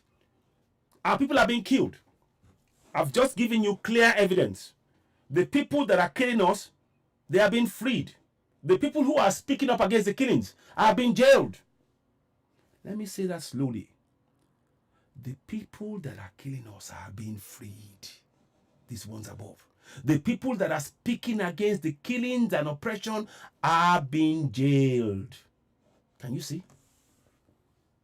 It is there in black and white, in color, in camera, whatever you choose. Take your pick. But the evidence is there. The evidence is clear. It is indisputable. I'm asking you, do not relent. This is way beyond money. There's more. I will be getting into it in a minute. But I want you to just focus your eyes on what you're seeing in there. Now, let me go and get you another bit of information. And it relates to tonight's broadcast on channels. Let's see. Let's see. Oh, by the way, I want to show you something. Maybe this is an opportunity, actually. I was going to go, but I'm actually going to do this. There is something of a perception that you need to dismantle in your brain. And I'm sorry if I'm being if I'm being direct, but please, I don't mean to be offensive, but sometimes we do have to just say it like it is. Now, I want you to picture, they talk about Africa. I want you to have this in your mind. That's Africa. The true size of Africa. Can you see that? Can you see China? China part 1, and I think that's Hong Kong or something. I'm not quite sure. China, and 2 fits into Africa. United States fits into Africa. Western Europe fits into Africa, and Eastern Europe and India. That's how big Africa is. We have an issue with perception. We don't realize how great and how big we are as a continent. We don't. That picture, I hope it gives you some kind of indication of how big we are. Look at China. Oh, China! You see, you can fit US, China, India, Western Europe. And UK is the size of Madagascar. Is it Madagascar? I believe it is. Can you see that? It's just a thought. We need something for us to look at. You see, the perception of ourselves, when you've been told a lie about who you are, you believe all the lies. What we're trying to do is to shatter that image, shatter that illusion, that falsehood. That's UK there. Can you see that? Look at the size of Africa. See that? See that? And of course, we are there about here. And make no mistake, when I talk about Yoruba nation, it's not just in Nigeria. We're in Benin, we're in Togo, and other places there. I'm just giving you, this is about, we need to have a mindset reset. We have to reset our mindset to our true greatness. We have never really understood how great we are as a people, and the kind of we brought civilization to the world. There's a guy that I want you to read when you get a minute. Sorry. I do engage in reading sometimes, and I encourage you to read it if you can see the book. I don't know if you can see this book. Sorry. Yeah. Let me see if you can see that. Let me see. You may be able to see it. If you can't, I will put it up later.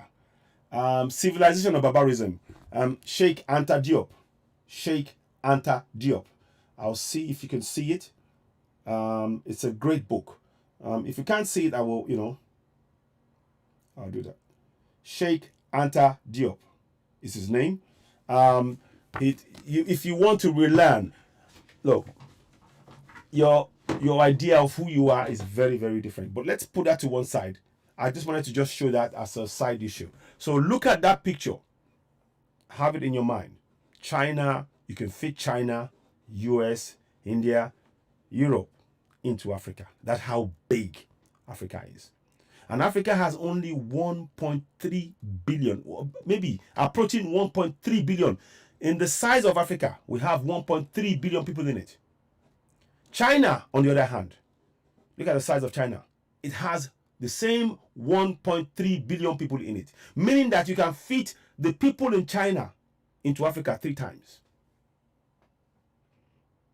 And of course, India. Look at the small size of India. 900 million to 1 billion But Africa, look at the size. And we have resources: gold, diamond, bitumen, bauxite, you name it.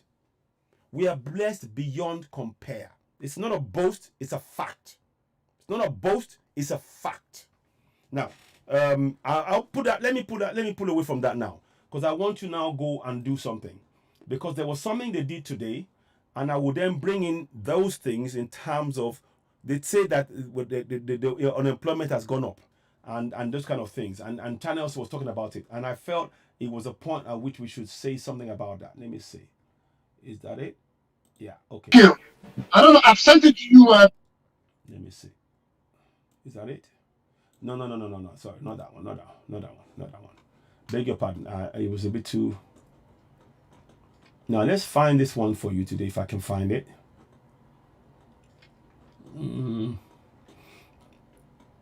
I just want to talk about that. I will play that, and I might stop there. I might stop after this.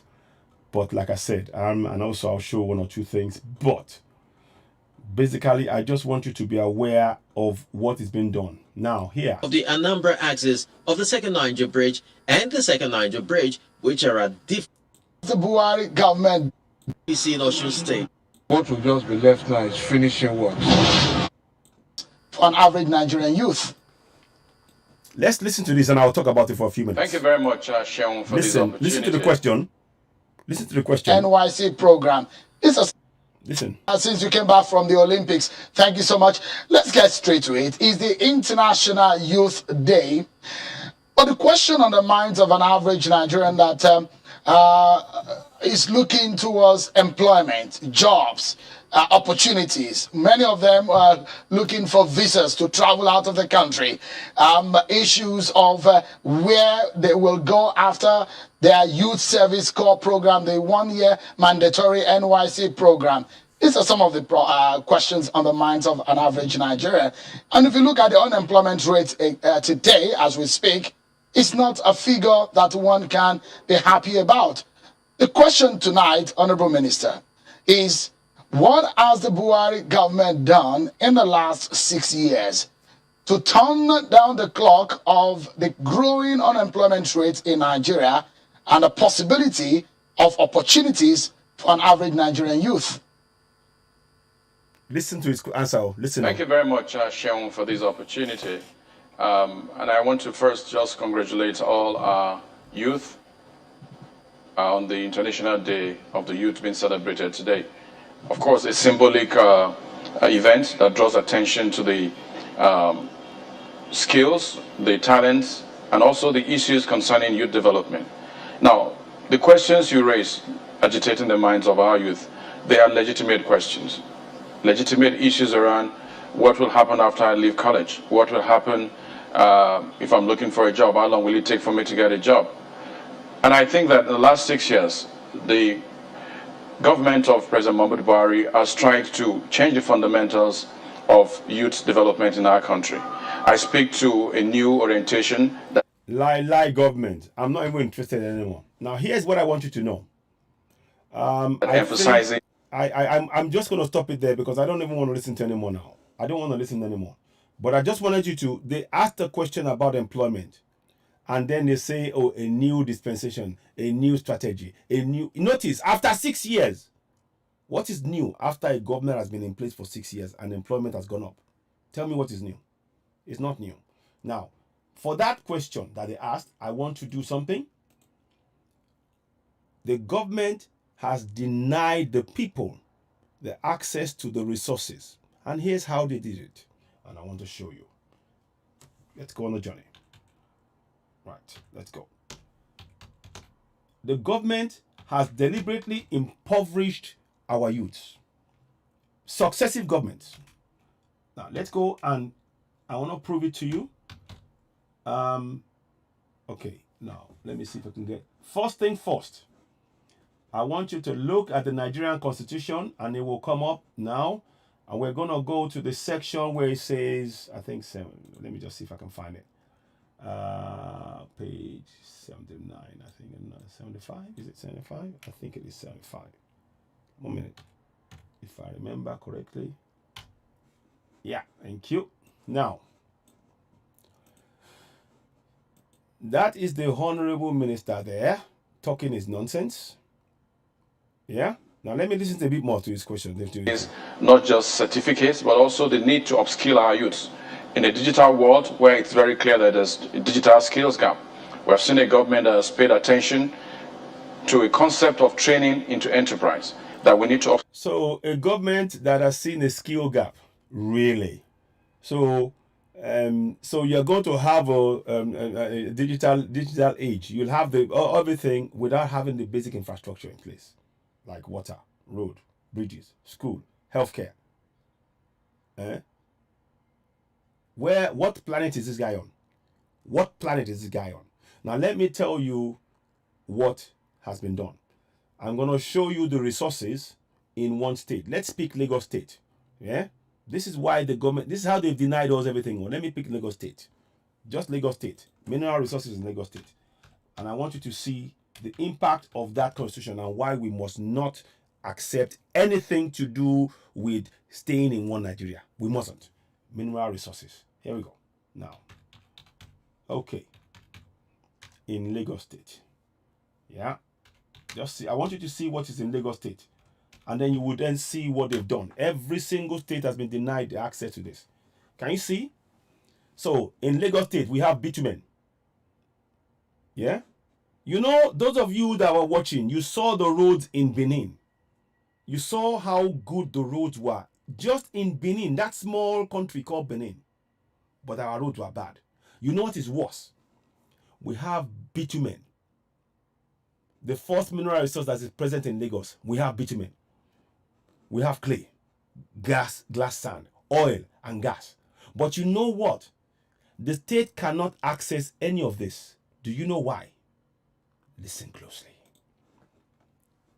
Under the exclusive list, this is why it's important to understand why. If we are going to break something apart, we need to give people the reason why we are doing it. This is why we need to dismantle Contractor Nigeria. Because Contractor Nigeria has denied people the access to the resources like bitumen to fix their roads in their own state by the action of this, by this exclusive legislative list. Listen to this. On here, it tells you arms, ammunition, explosives, aviation, awards, bankruptcy, chieftaincy honors, everything is all centralized. Now, there's one bit I want you to look at, and that is the most destructive. So when we say there are no jobs for our people, this is the most destructive document that you can possibly have. That will never, this document will never allow our people to have jobs. Never.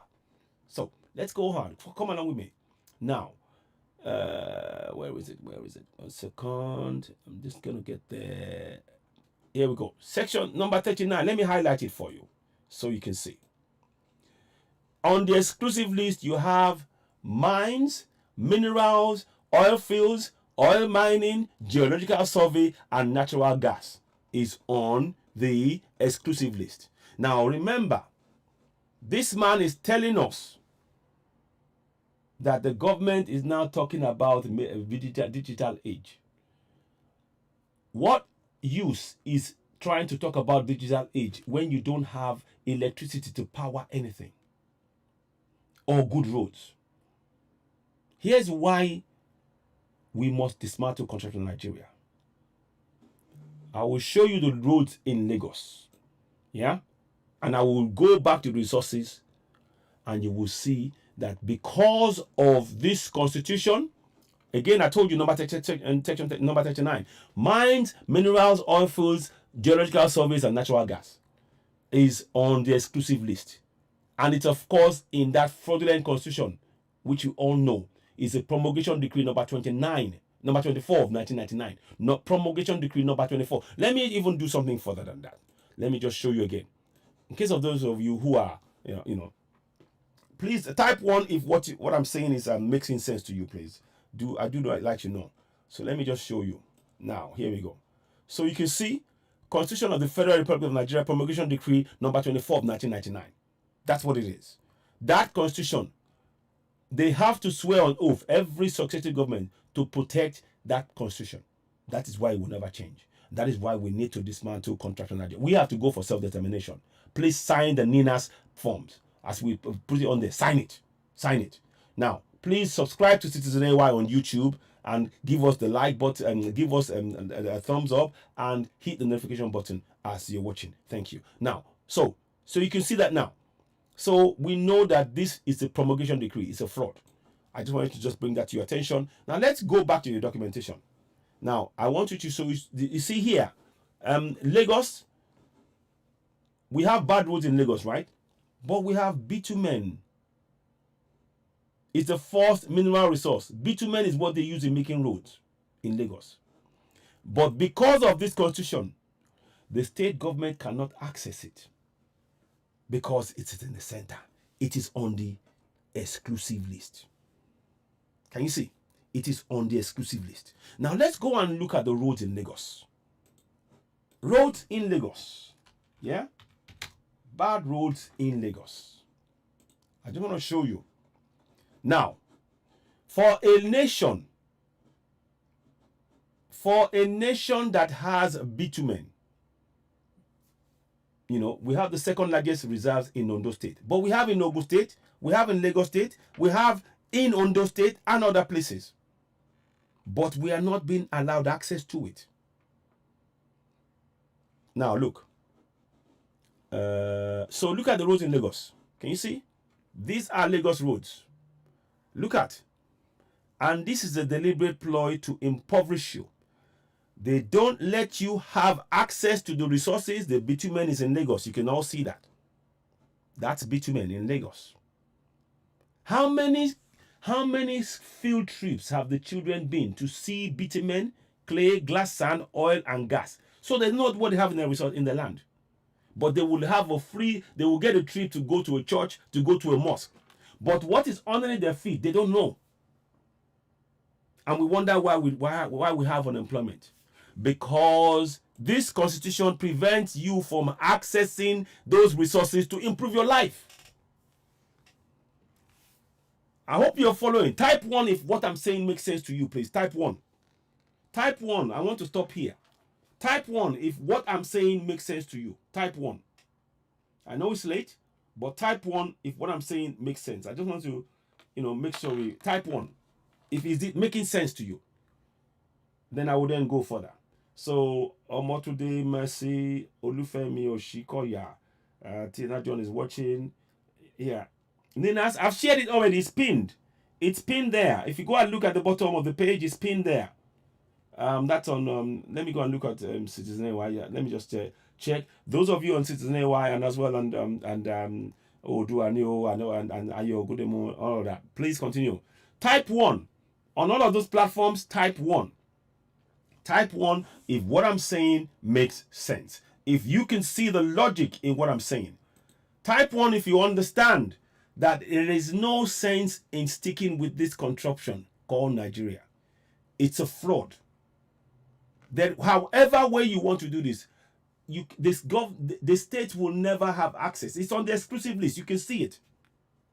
And I've just shown you the resource. And we have it by the bucket load. We have it in abundance. And look at the roads in Lagos. Look at the roads in Lagos. That's the roads in Lagos.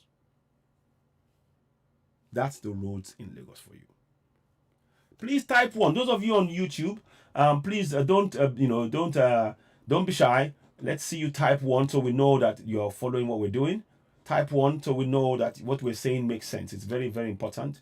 I know we haven't got the numbers as much as we can. Please subscribe to us on YouTube. Those of you watching on Facebook, please, we really do. We need you to do that because we'll be doing more and more of our broadcasts over time on YouTube. Facebook are not reliable, and they have their own vested interest in even helping the contraption in many ways. So those are the roads. See, these are bad roads, but you see, these are roads. Look at that. You see what you have there. You see what this thing here. That's where the bitumen. That's what the bitumen should provide. That what you have there. That's what the bitumen. That's the bitumen that will bring that, and they will smoothen the road and all of that. It's part of the mix, and we have it in Lagos State right there. But because of the constitution, it prevents the states from getting access to it to benefit their local areas. In fact, we are importing bitumen. Let me put it this way. Is there one thing I want to do? Yes. So you can, I'm just trying to give you the link to all of this. Those of you who are watching us on YouTube, I've not seen much movement on that side. If you are, please let us know you're watching. Type 1. Let us know you're with us. I don't see much movement on that side. Thank you very much, those of you watching us on Facebook and YouTube as well. We thank you. Please, if you can, your comments are very much very much valued. Please subscribe to us on YouTube. Click the notification button. Click the subscription button, and of course, give us thumbs up. Very much. We very much appreciate that. Thank you very much. So I'm just showing you. Look at the roads again. So just before you think, oh, why can't we? Why don't we import? No, we have it there, but because of the Constitution, it denies us access to the minerals in our own land. It denies us that access, and that is very important for us to understand. I know it's a bit of a long-winded way of saying it, but I'm trying to show you that these things, when that man comes and talks on there that they're talking about digital age and everything else, they are not talking to you about the Constitution, which is a fraud. It is a promulgation decree that is oppressing and suppressing you. It's nothing to do with Jesus Christ making your life, believing in Jesus Christ or believing in Allah or Muhammad. These people, the Constitution has denied you your right, your rightful access to the resources to improve your life. Many of us live not realizing the resources, the untold wealth that is beneath our feet in our own land. We are billionaires, literally. We are billionaires being denied by dint of this fraudulent Constitution. This fraud called the Constitution. It's a promulgation decree. We are being oppressed and suppressed in our own land. And it's time we woke up. It's time we woke up. I will not tire. Others will not tire. Our job is to continue to link and hope. In every state, I can point out to every single state in the South the resources that you have and the benefits that you're being denied, and you can trace it back, right back down to this Constitution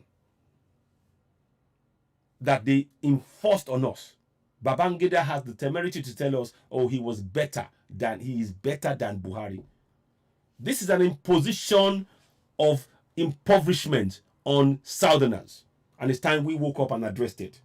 We need to call it out. We must call it out. The coming generation, we owe it to the coming generation to expose all of this, and that's what we're doing here. Now, let me show you the roads in Benin. Roads in Benin Republic, yeah? Let me show you again. We had a live broadcast that those of you would have seen when one of our broadcasters, one of Oduduwa TV radio members went there and filmed in Benin Republic. Roads in Benin Republic. Yeah? Let me just go and give you a picture of that. Now,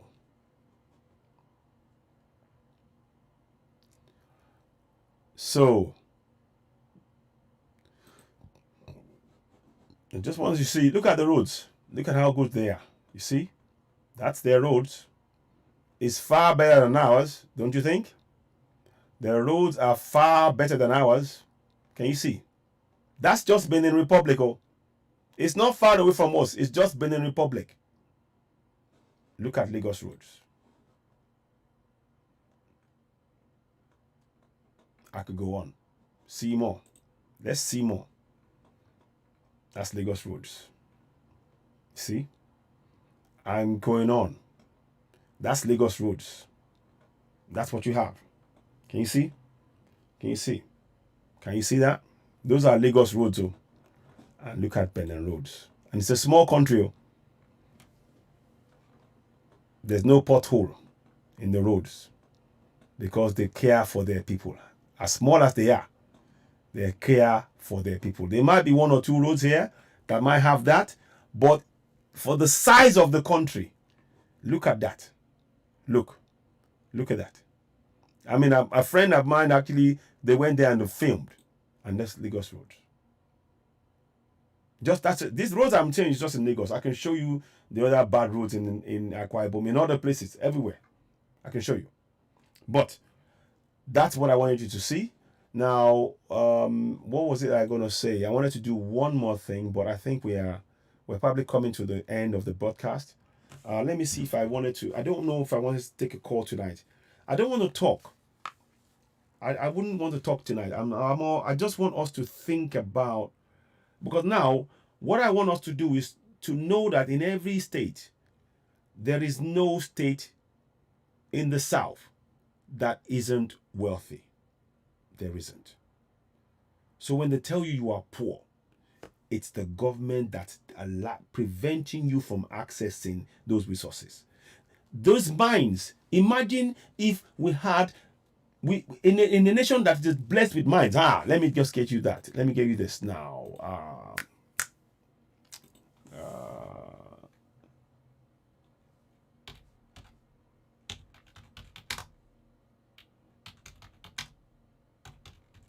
Let me just type something up.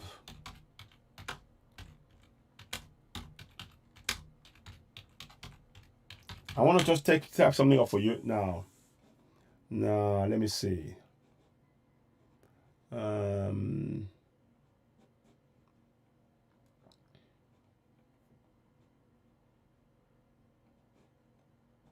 trying to show you something else now. There was something I saw. I just want to show you something. I'll come back to it. I need to find that information for you quickly. Basically, what I'm trying to show you is that Nigeria only uses 0.3%. Mining only represents 0.3% of Nigerian GDP. Now let me go here. Mining. Type that in literally. 1 second, please. I'm sorry if I'm mining represents, for a nation that is endowed with resources, mineral resources. It's crazy that mining is only 0.3%. And you can do sustainable mining. You can. Represents 0.3% of the GDP. Let me just see. And then we'll bring that up. 3% of the GDP in Nigeria. Let me see if I can bring that information up. Then I can then go and read it to you. Okay. So it's now gone up to 2021, but 7%. Okay, it's now 7%. Now let's go and look at it. Maybe I don't even trust this figure, to be honest with you. I don't trust it. Mining and quarry sector, 7% of a nation. But I'm going to give you, there is a document that read that we are not using our resources. And I want to get that to you.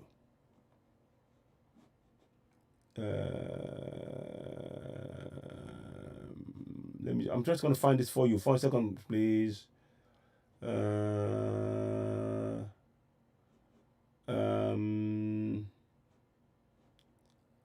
just trying to find you this information. Okay. I will leave that for now. I will bring it back. Let me see if I can find it here. 1 second, please. I just want to, this is very important for us to do. I wanted to just see that. Because when I saw that report myself, I was blown away. So the reason I'm talking about that is because in terms of job creation, a nation that's got mining, vast mineral reserves. Majority of our kids should be studying things about in terms of mine geology, in terms of those kind of, how to turn that into something that will benefit us in our economy, and that will create jobs. If you have students learning mining and using that to now, bitumen, for example, gas, how can you use that to improve the lives of the people in their area? That will create jobs. We don't need to go outside and create a false economy of whatever they're trying to do. We have the resources right there. What's been happening is that the government is deliberately preventing us from accessing those resources by way of the Federal Constitution, thereby meaning that bitumen is imported. Now let me get this to you. I want to find that information for you. 1 second.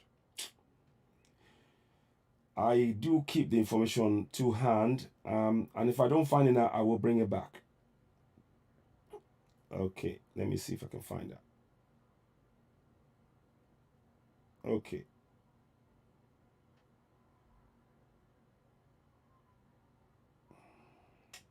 It says here, Nigeria imports bitumen from Italy. So let me even go further. Let me type that in. I'll type that in for you to see what I mean. Nigeria imports bitumen from Italy. Yeah? Watch this. And remember, this is why you need to understand that we cannot be in contract with Nigeria. From Italy. Watch this. Yeah. So read that. Read that. You see? Nigeria imports from Italy bitumen and asphalt, natural bitumen, oil shale, tar sands, US $2.8 million during 2018. Can you see that? Can you see that? Now, let me show you, remember, bitumen from Italy. And what do we have in Lagos? Please tell me why we should stay in Nigeria. What do we have in Lagos? Bitumen. Now, let me do one more thing for you. Let me go for minerals in Ogun State. Yeah, I'll keep Lagos State open. Minerals in Ogun State. Yeah, mineral reserves in Ogun State. In Ogun State.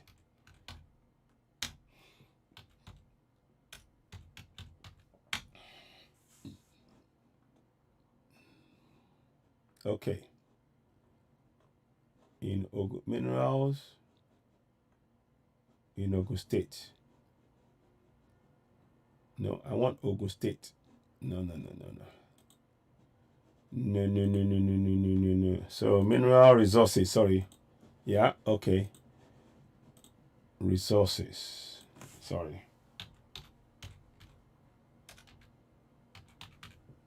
Okay. Watch this now. Bitumen in Ogun State. Can you see? Phosphate, granite stone, gypsum, bauxite, bitumen, feldspar, clay, glass, quartz, crude oil. Now, roads in Ogun State.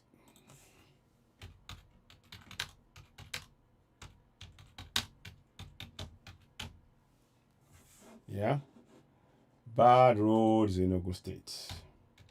I'm just trying to show you what is going on. These are all roads in Ogun State.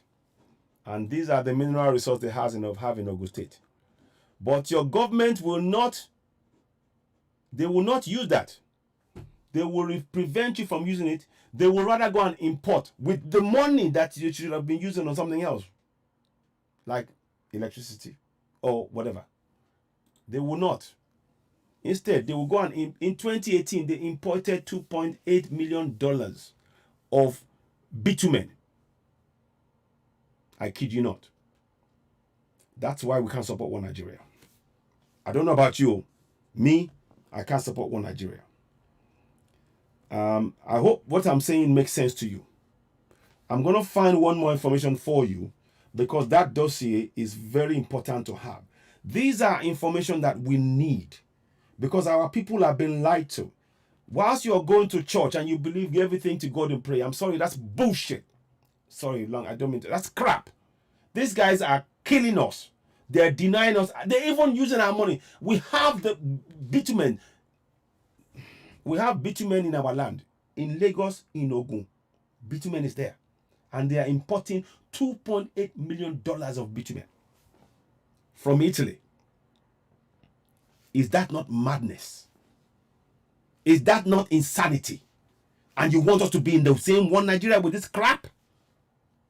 Tufiakwa. I beg. We need to speak truth to power. Me, I'm not interested in that nonsense. No. I'm not having it. I cannot have it. So now I want to just show you if I can find it. Oh, 1 minute. If I can find it, hopefully. Okay. But one more thing I will try. Yeah. Okay. Now I've got it. Let me show you something that will shock you. I want to just show you mining. What's it called again? Mining industry in Nigeria. Yeah. Watch this. Watch this. Every state has all the resources. We have bad governance. Deliberate bad governance. Listen to the words here. Mining of minerals in Nigeria accounts for 0.3% of the gross domestic product. Due to influence of its vast oil resources, domestic mining industry is underdeveloped, leading to Nigeria having to import minerals that it could produce domestically. Let me take that word out for you. Can you see? Read that for yourself. Read that for yourself. That's mining industry in Nigeria. We have the resources. Can you see? You don't need prayers. You need knowledge to know that we have the resources and how to access it and how to make it improve our lives. That's why I can't support One Nigeria. These guys want your land. Those who they don't deserve to wipe the boots off your feet are imprisoning and enslaving you and your generations to come, and you want to remain in this One Nigeria? One Nigeria will kill all of us if we stay with it. It states so. I'll read it to you slowly. The mining of minerals in Nigeria accounts for only 0.3% of the gross domestic product due to the influence of its vast oil reserves. They don't care about, they just want the oil. Take the money. And they give themselves oil wells. Fulanis who don't belong to the land give themselves major parts of the oil well, with some southerners that have no brain to realize that their people are the ones who have been oppressed in the long run. The domestic mining industry is underdeveloped, leading to Nigeria having to import minerals that it couldn't produce, such as salt. Do you know we import salt, iron ore? So when we were going to do Ajaokuta, we have it all. We have iron ore, but we are importing it. We are importing bitumen. Don't take my word for it. It is here.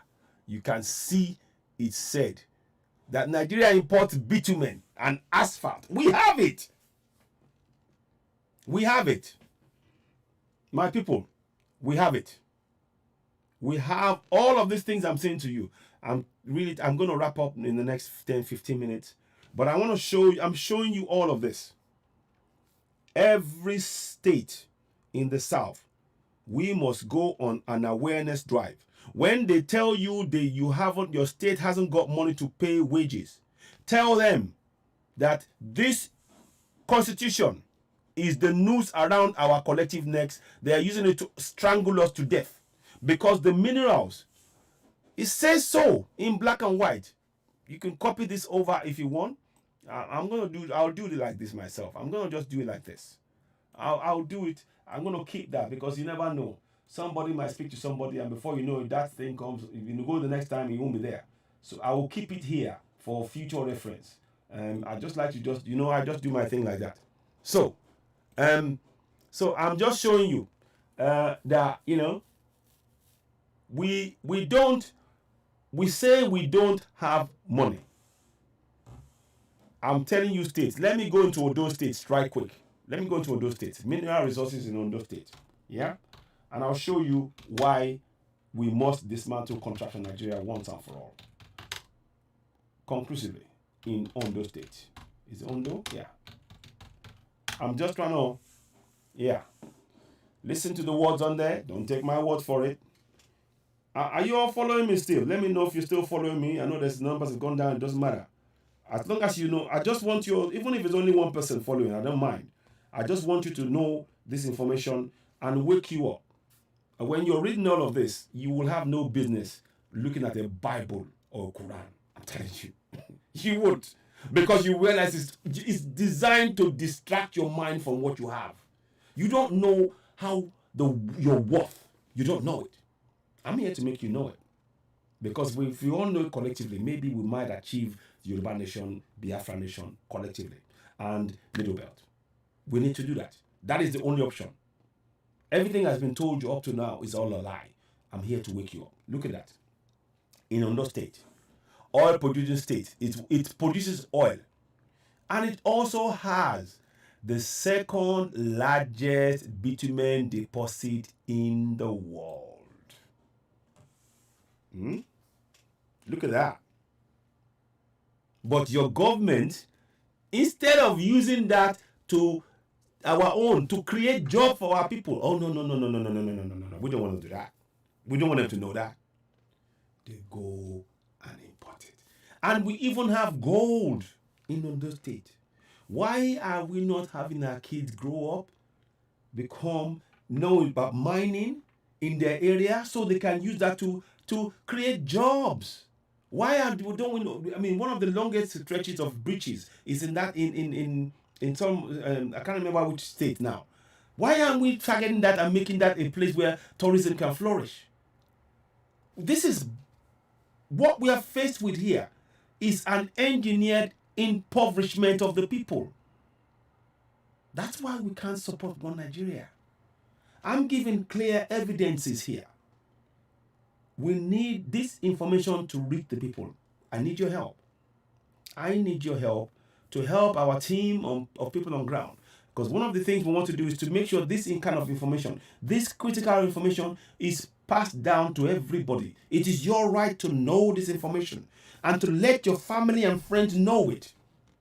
That the church that they're going to, as they're walking to the church, they're walking over gold, diamond, bitumen, granite, lignite, clay glass, things that they can use, turn it into something that would generate income, create jobs.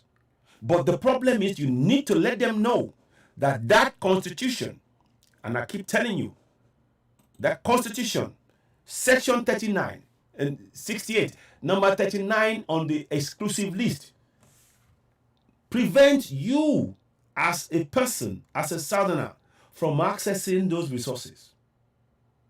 You will hear a Fulani man says, the oil in Niger Delta belongs to the man in Jigawa. The gold in Jigawa belongs to the man in Jigawa. So what belongs to you as a southerner? What belongs to you? Do you still believe in One Nigeria? I'd just like to know. Do you still believe in One Nigeria? I'll leave that to you. But here, we speak truth to power. I'm telling you, I'm showing you all of these resources. And that's number 39 that you see will stop anything you want to do. Now you know why we must dismantle Contraction Nigeria. Because it is denying you and I the opportunity to improve our lives. But for this, none of us would be all over. The Yorubas and Biafrans will have no need to go all over the world. I kid you not. We are blessed. Liechtenstein. Let me show you something I found out earlier on. Liechtenstein has no mineral resources, and they're a nation. Let me tell you. Here we go. Let's go in. Now, listen to the what? What did I tell you? Liechtenstein is a nation. About 38,000. They have no natural resources of commercial value. Liechtenstein, 38,000 people. Let me see if I can give you that information. I have it somewhere, but take my word for it on this one. You can take my word for it. You can take that to the bank. They have no resources. But look at us. And you're telling me to believe in this crap called religion. Get that. Don't let me start on this. Don't let me start. I want you to keep your eye on the ball. Religion is the greatest fraud that's been perfected on us in that country, contraction called Nigeria. Religion is the greatest fraud. Whilst you're busy burying your head in the Bible, you're walking over gold. In 3 states in Southwest, Ondo State, Oyo State, and I think Osun State, they're gold. Let's prove it. Let's go Oyo State. Let's go here. I want you to know, whilst you're reading your Bible, it's taking away your resources from underneath your feet. Oyo State mineral resources. Minerals resources in Oyo State. Let's go here. And these guys are stopping you from getting it in Oyo State. Right. Okay. There you go. What I tell you, or your state, gold. Don't take my word for it. Type it in yourself. I'm helping you. I'm helping you. Type it in. Thank me later. But take action. We need our people to go and start telling our people to know these facts. Wearing a white gown, I'm holy, will not make you rich. Knowing what in your soil and how you can use it to improve your life will improve the quality of life of not only you but your generations to come.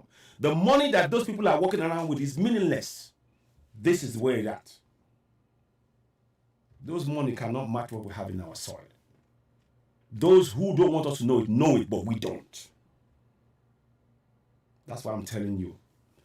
It's all an illusion, following any of those religions. And I say it without a doubt. I'm clear. I'm giving you this information. Whilst you're breathing in the Bible, will you know that you have gold in your own place, in your own state? That the Fulanis are coming to mine and stop keeping you away from knowing. That's why we must go. And it goes back down to what I just said to you. That, keep in mind, 39. Item number 39, mines and mining, including oil fields, oil mining, geographical surveys, and natural gas. They keep you away from it. They take it all. That's your one Nigeria. Now let's go for another state. I'm just doing considering Southwest for now. Oshu State. Yeah? Minerals in Oshu State. These are the information that they're keeping from you. And they put the Bible in your face. Read the Bible, read the Quran, Meanwhile, the wealth in our, it's unquantifiable. It's unquantifiable. Minerals in Oshu State.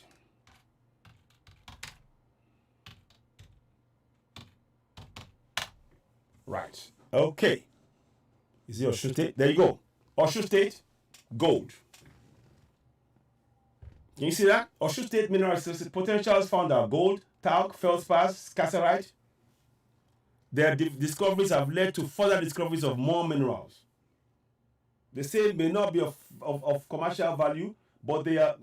So it is definitely potential. And the thing that you see here alone, aquamarine, long beaches, that's money. You're blessed. You don't need to pray. This is where they need to pray. Let me show you. Liechtenstein. They have no natural resources, but they are viable. There are people that are not dying. They are a nation.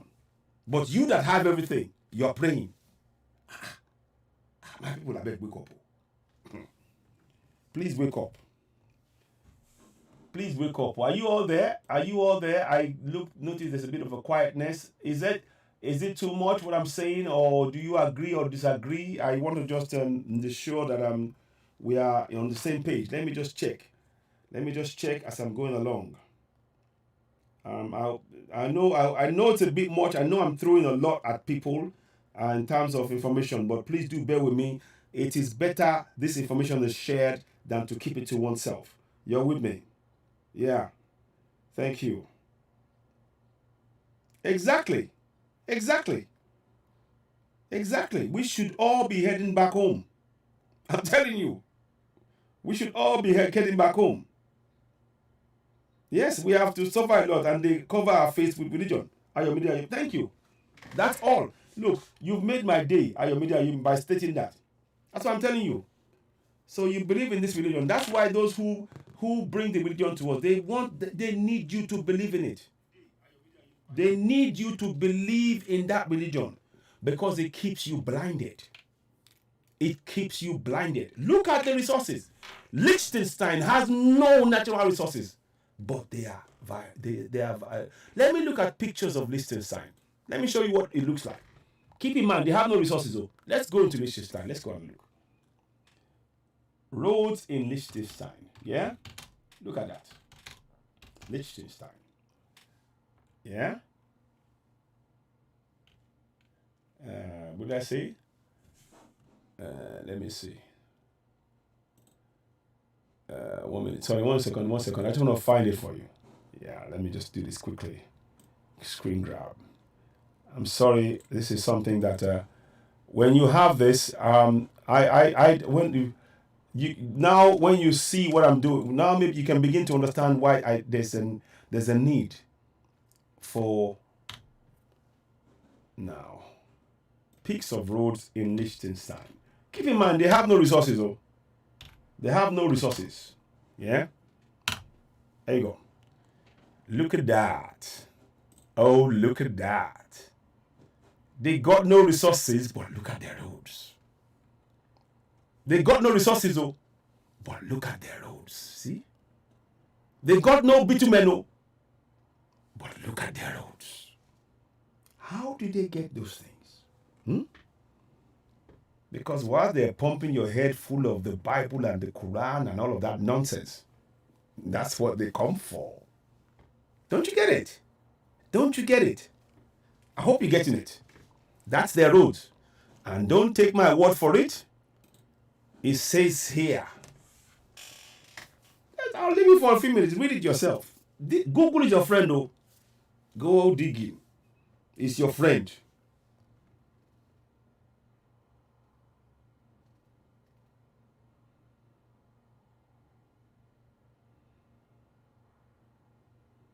Please note that emphasis on oil and gas in item 39. It presupposes that the other solid material found elsewhere in the north may not follow federal government ownership, and mining that could be given to individuals or sold. But it still goes to the central point. The central point still remains. The very fact that the state governors don't have control over their resources, just like they don't have over the police. That's a central point. The government will not let you access those. Why is it that the bitumen, for example, explain bitumen then?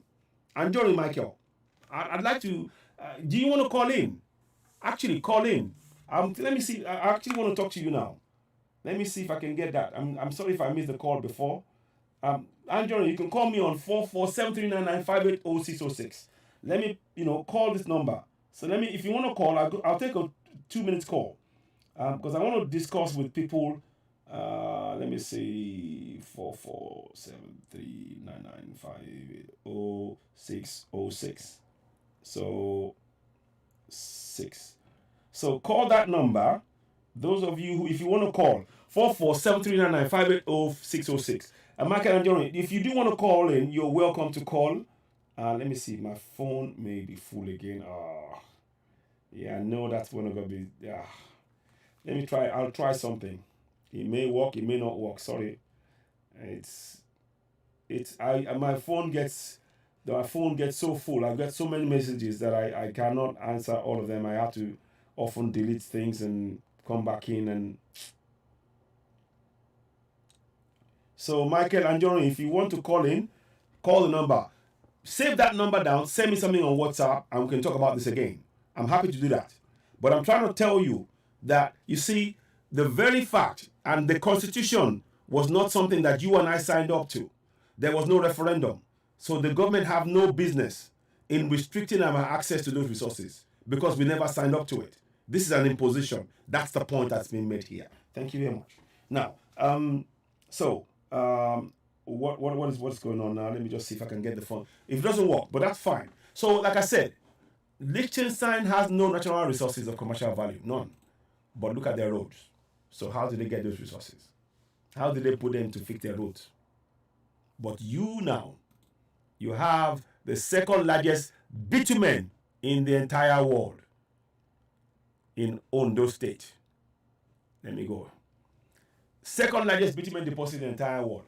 And your government is still importing bitumen. There is no defense for that whatsoever. There can be no defense. There can be none. None. Zero. Whatsoever. It's unforgivable. And of course, I've told you about the fact that our people are being killed on a daily basis, and these people do not consider that of what you see. Look at that. Look at that. They are pardoning people who are killing our people in the south. Middle Belt, Tiv. Someone today, I got a report today that in Is it Benue? I'm gonna get the detail out. Let me just see. I think I posted it. Yeah, these guys were doing mass genocide, and it's been hidden and covered up. They are doing, these Fulani terrorists are doing mass genocide, and if we're not careful, from Plateau, it's gonna end up in where we are. It's gonna end up in the southwest and the southeast. They've already started trying to do the same thing in southwest anyway. It's a matter of time. Let me read you that report. Then I'll probably wrap it up here. But I want you to just have a real think about what is being said here. I don't know it all. I don't claim to know it all. No, I don't. I'm not a fountain of knowledge, as you may think.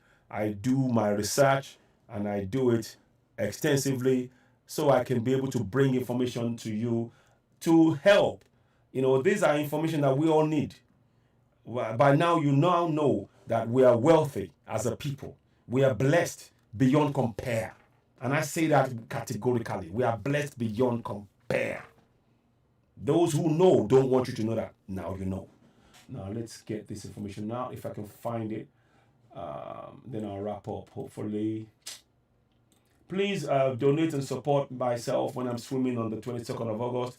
The event will be live on Facebook via Citizen AY and on YouTube where possible. I will try and carry the event. Or shortly after, you will see the before and after, and hopefully I'll be getting I'll get presented with the that I completed the task on the day. It'll be 150 laps. I need your support. We need to raise funds, whatever you can donate, to help with the members of the ODTVI movement in raising their awareness. The information that we have here is what we're going to be passing out, sharing that out.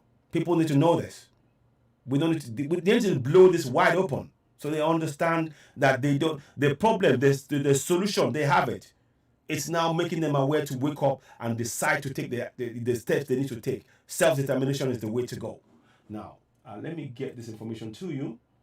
If I can, I'm going to read something to you about the Plateau genocide that's been happening for the last few days, and the press are not allowed to carry it, but it's happening. Let's see if I can find that information and give you. Let me see if I can find it. Then I can wrap up. It's 1 o'clock already. My goodness me. Wow. It's not what I planned, but sometimes. Yeah. Here we go. Let me read that to you. So, few days ago, this was in the news. President has ordered Nigerian military to subdue perpetrators of ongoing massacre in Plateau. Oh, I know. Listen, this is how he subdues them. Watch this. This is how he subdues them. That's how your president subdues those who are the killers. He pardons them. He tells them to ask for forgiveness from Nigerians. And then he sees no more, and he puts them back among Nigerians to kill more people. That's your one Nigeria. It's not me. That's what there's. Look, let's go back again in case you missed it. Was it too quick? Let me slow down. Okay. Listen to the words now. Let's read this. President Audio President has ordered the Nigerian military to subdue perpetrators of ongoing massacre in Plateau. Despite heavy troop presence in the state, scores of indigenous have been murdered in the recent weeks. Marauders attack in broad daylight, steal, kill, rape, and destroy farmlands. Communities in Rayon, Baisa local government area are worst hit. In one invasion on July 31st, 5 locals died, 85 buildings set on fire at Jebu Miango. Army scrambled a rebuttal after some natives declared Major General Ibrahim Ali, General Officer Commanding 3 in Rukuba, was on an evil mission. Ali, commander of the Special Task Force Safe Haven, was accused of acting on an order to wipe out Miango chiefdom.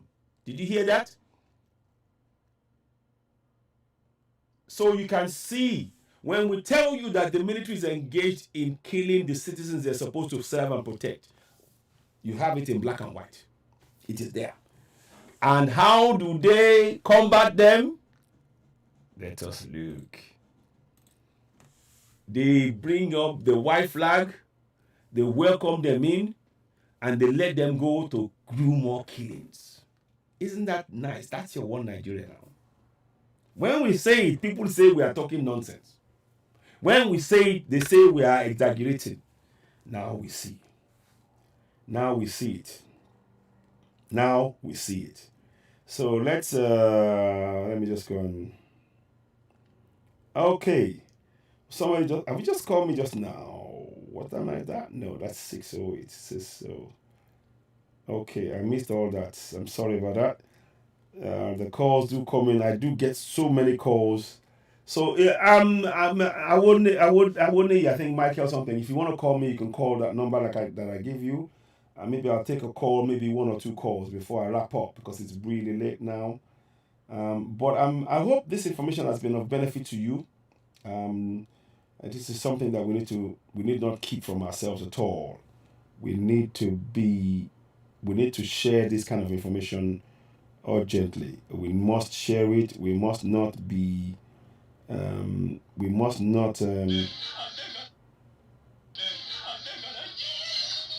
that.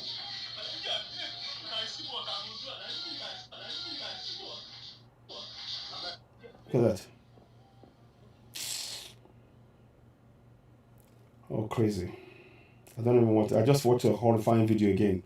These are what the Fulanis are doing to us. I can't share that. It is horrifying. It is just horrifying and heartbreak. Anyway, let's just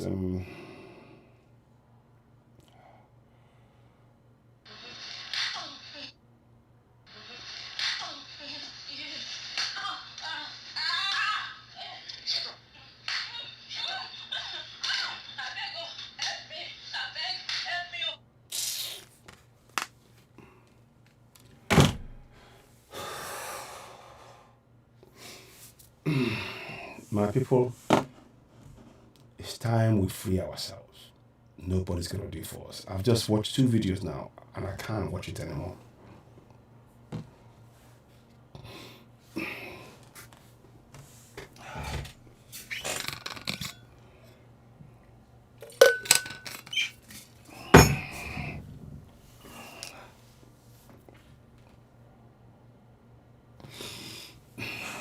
I can't watch it anymore.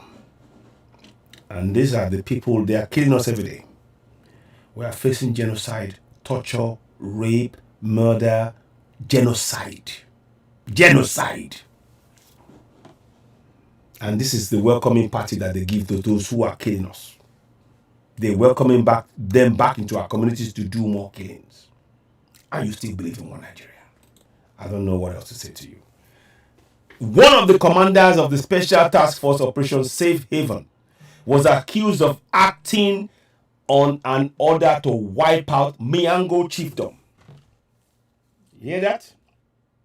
That's what they're wiping out. The generals, so-called. Our people, we need to wake up. We need to wake up. So General Ali conveyed the directive on Monday while addressing troops deployed to Tanagron, Rayom, LGA. So there's a General Ali, commander of the Special Task Force, was accused of acting on an order to wipe out the Miango chiefdom. So the Daily Post gathered that the president approved the special operation after a comprehensive security report by the National Security Advisor's Office. General Ali conveyed the directive on Monday while addressing the troops deployed in Tangaron community of LGA. The Commander-in-Chief, Mohammed Baru, has asked us to gun down anybody carrying illegal weapons and we must carry out the order. These people must be criminals. They must be criminals. And guess how they do to treat the criminals? They pardon them. They are pardoned. One Nigeria people, how market? I want to ask you now, how market? How market? In case you don't know, this is not bad market. This is not bad market. This is not real bad market. One Nigeria people. Make you not wake up sharp, I beg. This is not bad market. Then they kill us. If we talk, then jail us. But when they kill us, then get free. My people, it don't do. Make we come watch inside that concentration camp. We're in a concentration camp. Yes. We in the Southerners are in a open concentration camp. I say it. If they can pardon killers, and the killers will write, Nigerians, please forgive us. So they free them to kill more Nigerians, and they will bring the next placard, please forgive us. They kill. Will they say, does it help the people that they've killed that they're saying forgive us? Or does it help the people that they will kill after they've said, okay, you've forgiven, and you go back to the community and kill? Will it help them? Will it? Will it help them? My people.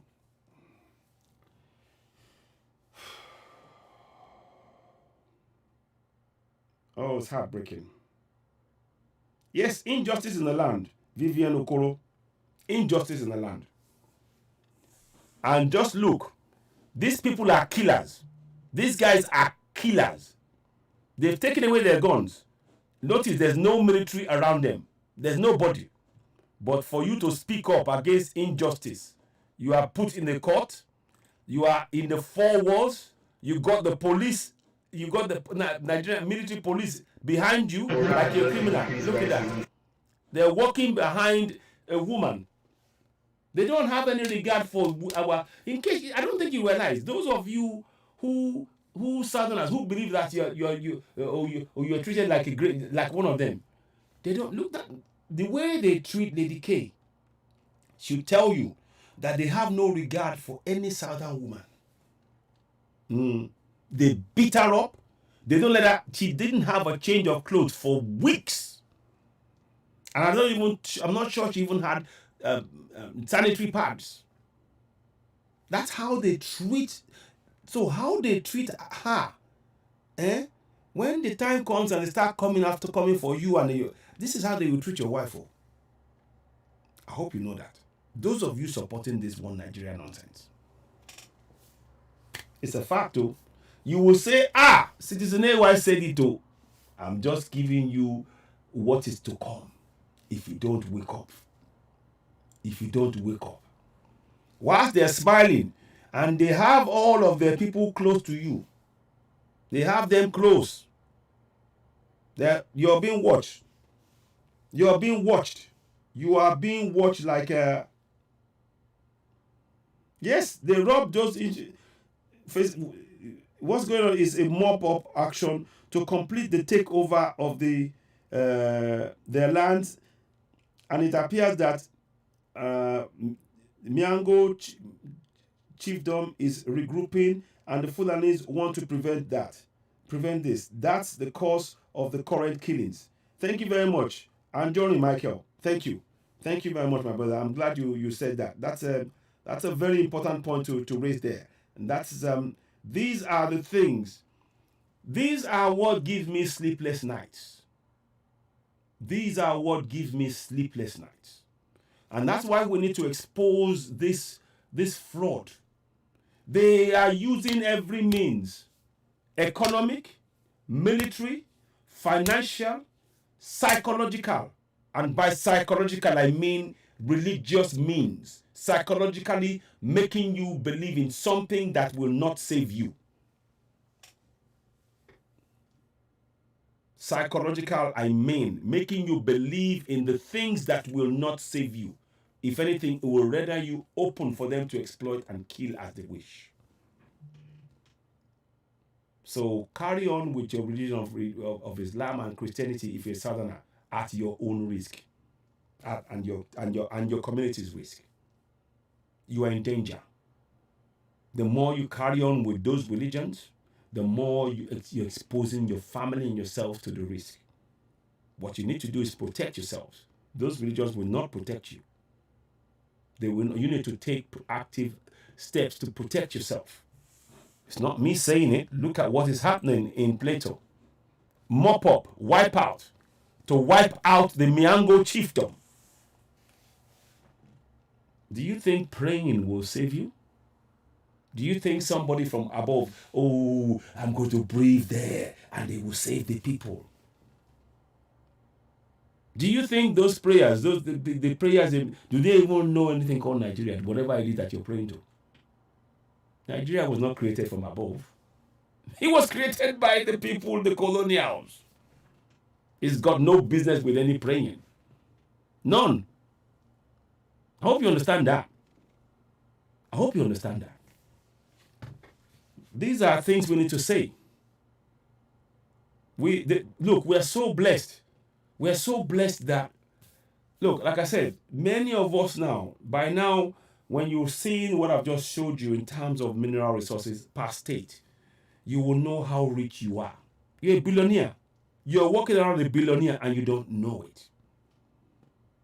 And those who don't want you to know it need you to believe in that religion. They want you to hold on to that religion for their life so that it gives them the way to have unfettered access to those resources. You're blessed beyond compare. I want you to remember that. If you're born, if your parentage, if your ancestors are from that place, you're blessed. No prayer. There is no prayer that you need. You don't need one drop of prayer. The blessings are plenty. Abundant blessings. Abundant. Keep in mind, Liechtenstein has no mineral resources, but they have good roads, healthcare, light, safety, water. They have all of those things. And you have everything, but yet you don't have access to it. These are what we need to speak truth to power. Let's really look at this thing and understand. I wasn't gonna do this late, but I mean I should really be going to bed, but I just wanted to just make you understand. Just remember, those who are doing these killings, they are allergies. They are employing all of these senators who are paying for these Fulani terrorists to wipe out. Listen, watch this. Let me watch a second section of this nonsense to prove to you that we need to rapidly wake up quickly before they wipe us out of our land. Let me see this one. Now let me show you this one here. Skill our youth, provide getting out of the decision that the athletes alone. Nonsense. Also under the ministry. And you see that into Operation Adrin Daji, you see yet another set of. Now listen to Alin Dume here. Make it a source. Listen.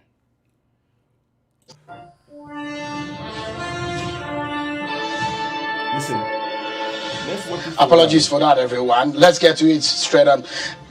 Let me get Major General Henry Ayola. A few times we've had you on the program to get your view on the situation of security in the country. But with what the defense headquarters have come up with today, what is your immediate reaction to it? Thank you very much, Shion. Good evening, viewers. I think this is a very cheering news. It's a great opportunity for us all to celebrate, recognize and commend, indeed encourage our troops right there on the theater and all the other security services that are involved. Keep listening and watch this. It goes a long way to alter when you the are trend hearing of him, operations so far. Just know that it's all a lie. Let me start by looking at it from the side of our own troops. About the good news. Usually, when you have new entrants into a theater of war, they come in as force multipliers and enablers. So the change of guard of the service chiefs, some of the new equipment, including the aircraft that have come and other equipment that have been brought into the theater, obviously are paying off. So one of the first things we see is that our troops have seized the initiative. And you see, when you have the initiative, it means you are the offensive. You are on the winning side. And the end result of that is that there is a boost in the morale of the troops. That's a good news for us. Not only that, it gives you an opportunity to now sustain that victory by carrying out exploitatory operations, want to take it further. So you make it a sustainable victory. And that will end up in the areas of some of the other operations that are outside the Northeast that are going to deal with the banditry and kidnapping and all of that. Some of the areas that have been... Let's ask this man, how much they pay you? Ayola, how much they pay you? How much they pay this man? How much they pay you to say this nonsense? We they say so. Now, how much they pay you? Chai, how much they pay you? How much? You they watch as they kill your own people. Huh? How much have they paid this guy? How much? How much have they paid this guy to spew this nonsense? When you look in the face of what I'm showing you, and that's why I wanted his voice to be going on. Use that have been said to be ungoverned spaces. This gives us an opportunity to break that ice there and Just see how we can begin to penetrate those areas. That's one other advantage it has brought to the security forces. Of course, again, it's a sure way that there's an attrition of the adversary going on by this wing of our forces. The adversary is being reduced in strength, in logistics, and that again gives us another opportunity of boosting our intelligence operations. Because with a number of them... This one a lie government. This is a lie. This is all Loriro Irolobade. It came with a lie. It will leave with a lie. Irolobade. It came with a lie. It came down to us. It all quoted in lie. It's covered everything from top to bottom that this man is saying is a lie. They are killing the people in Benue, in Plateau, all in daily. Let me fast forward to Ndome. Captured, occur by the time they are into... Let me sizing and listen to ability to listen. Sustain that offensive posture and carry it through to the end. So I'm so happy for our troops, and I pray and hope that this winning spirit will continue, and that we continue to encourage our troops to do more, so that we can have a fast track conclusion of these operations. All right, let me go to Senator Ali Ndume. As a politician, also you're chairman of the Army Committee. How does this come to you? You've advocated for more firepower for the military, but what they've done today and what they've said they've done, how does this come to you? Well, it didn't come to me as a surprise, actually, because I've been saying for a long time that the armed forces and other security agencies of the country are handicapped. Otherwise, they have the capacity and the ability to prosecute this war. Now that what they need is given to them, you can see the result within this short time. And I'm expecting more. It's only that, as I've said before, there shouldn't be blanket amnesty and pamperous treatment to those that surrender. They should carefully be profiled, and there is no hurry in it, but they should be in hurry to capture and end this war, or not really be in hurry to talk about this issue of resettlement, reintegration, and all that. The first step after getting them... You see what he's doing there? It's all a game. Oh, there should be no hurry for resettlement. They are the ones who are instigating all of this. You remember Bala Muhammad when he said, "Oh, yes, they're pastoralists. They're allowed to carry guns. That's part of their nature." Oh, but you see, I didn't say they need to carry guns. When we said, "Hang on, if they're going to carry guns, we should also be allowed to carry guns." Autumn said that, and they said, "Oh no. Maybe it's not the guns. They can certainly protect themselves." Now that's the same thing here. This is all a game. I hope this is all a game. They are going to continue until we stop it. No, remember, we're not going to go, and nobody in the south is planning to go and take any land in the north, none whatsoever. All we want is for us to be left in our own land. and you saw what the guy said in Plato. Is it Plato? Let me play that here. Let me just read it. It says here. Yeah, in what area is this again? Benue or Plato? Let me see. Plato. Yeah, in Plato. You see? It's the wipeout of Miango chiefdom. So whilst he's saying this, you see, all of his talk, has it stopped the killing in Miango? Has all of his talk of this Ndume, has it stopped the killings? Has it stopped the killings? Ask yourself that question. Oh, we're doing a fantastic. Has it stopped the killings? So that tells us all. It's an audio attack on the Boko Haram. They are pardoning them left, right, and center, as you see here. They are pardoning them left, right, and center, as you see here. So I'm just really bringing this to our attention. I don't know how else I can say this. I'm going to come back and we'll do some more exposés. But like I said, when those of you watching this broadcast, don't leave it to yourself alone. We need your help. We need your support. We need to really continue to expose this fraud. We are blessed beyond compare in terms of resources. The church will never tell you what we're telling you. The Quran will never tell you. In fact, they will tell you, you Muslim, you have to be holy, you have to be strict, you have to give everything that you have and give yourself to Allah, give yourself to Jesus Christ.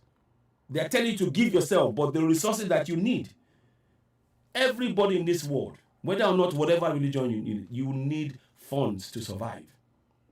You cannot live on thin air.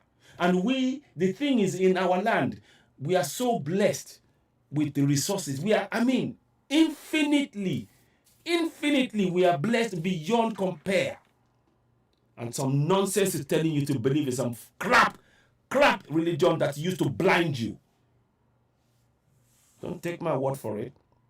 Sorry if I'm a bit blunt about what I'm saying, but sometimes when I think about it, and we've all fallen for it, and that's the thing. I just keep telling you, or your state, gemstones, gold, marble. Do you know that they import marble from Italy? And here you have marble. They import marble from Italy. Yes, it is a thing. But yeah, we have marble. But they will not exploit. Do you know why? Because, again, mines, minerals, oil fields, they prevent you from exploiting it to benefit you and your community in the South. Wake up. Wake up. Wake the heck. Anyway. Wake up. Time for us now. None of us should be sleeping. You should be at alert. Mentally, psychologically, physically, awake. You may not be able to take the steps now, but when you are awake, you can start being cautious and being aware of what is going on. You start sensing things around you. They've switched off all our senses with this religious claptrap. They switch everything off. Oh, it's okay. You just have to accept it. And they've trained you to love what you're supposed to hate. We've been trained to love this very thing that oppresses us and hate what will free us. We've been trained to love the very thing that oppresses us and to hate the very thing that will free us. That's why many fight when we're giving them information like this. They fight us. They run a mile. They don't want to hear it. They bury their heads in the sand because the truth is so hard for them to comprehend. But they must comprehend it. They must. We must comprehend. We must face the truth. I used to believe in this religious nonsense fervently. The decisions that we take in life is based on those religious nonsense. To our cost. Collectively, to our cost. It has cost us, I can't even quantify how much it has cost myself and every one of us. Look at our communities and tell me it hasn't cost us. Oh, somebody's gone mad. Oh, he's just gone crazy. Oh, pray. It's not prayer he needs or she needs. It's the society where they have conditioned us to believe that there is no hope for us when we have a plenty, abundance of resources that can solve our problems. And it's time we start working in that way. Our community, without us, people populate a community. You do not live in isolation. Our ancestors never did. That's who we are. We live in groups and we build things together. The great kingdoms of the day, Benin Kingdom or your empire, even the Songhai Empire, even all of these empires, Dahomey, they were great empires. Yoruba land has been existent for over 13,000 years. And somebody that's barely 2,000 years old is coming to tell you how you run things and you believe that crap. And they try to wipe your memory. Wake up! What's wrong? Wake up! It's time to wake up. Do you know who you are? Do you know who you are? Do the research. You're great people with blessings. Infinite blessings. It's time we woke up. The Fulanis want to take it from you and your coming generations. Our job is to put a stop to it. We must. It's not I'm not boasting. I'm just saying this. Look, that the Constitution is a fraud, and we need to put a stop to it. And it's you and me. It's not the U.S. There's no U.S., no U.K., no France, no Belgium, no Italy, no Russia, no Canada, no Australia coming to your rescue. We must become our own rescue. By working collectively together, nobody can stop us. Nobody on this planet. Because we are connected to that soil. It's part of who we are. The food, the taste, the smell, our spirituality, it's connected. Right, ladies and gentlemen, I'm gonna stop here. I'm angry because I've seen videos now that one shouldn't be seeing, and I'm seeing a place where the government is saying they're fighting, they're countering terrorism, and I mean, imagine terrorists saying forget terrorism, embrace peace. Can you imagine that nonsense? Can you imagine that nonsense? And they have the audacity to bring that to your face, and they're killing us, and you expect us to just be, pray. Pray to what? You're blessed. Remember, Liechtenstein has no resources. Look at their roads again. And you're praying nonsense. Wake up.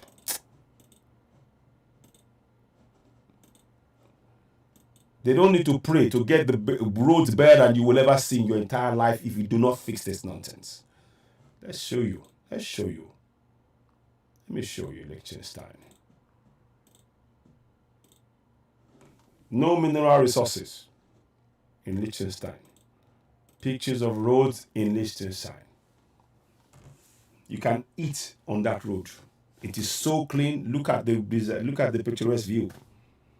Yet they have no resources. And you're telling me to believe in this claptrap, this nonsense called Nigeria, because somebody says pray for something that your ancestors never created. It's used to oppress you. You want to donate? Okay, my brother. Okay, I'll give you. Let me put the account number, whatever you can. Let's see. Let's see if I can get you that right now. Let me see. I appreciate you.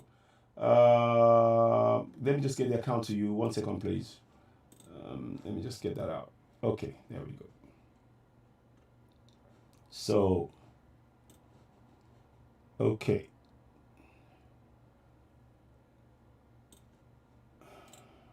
Copy. So we have the account there. Please donate to.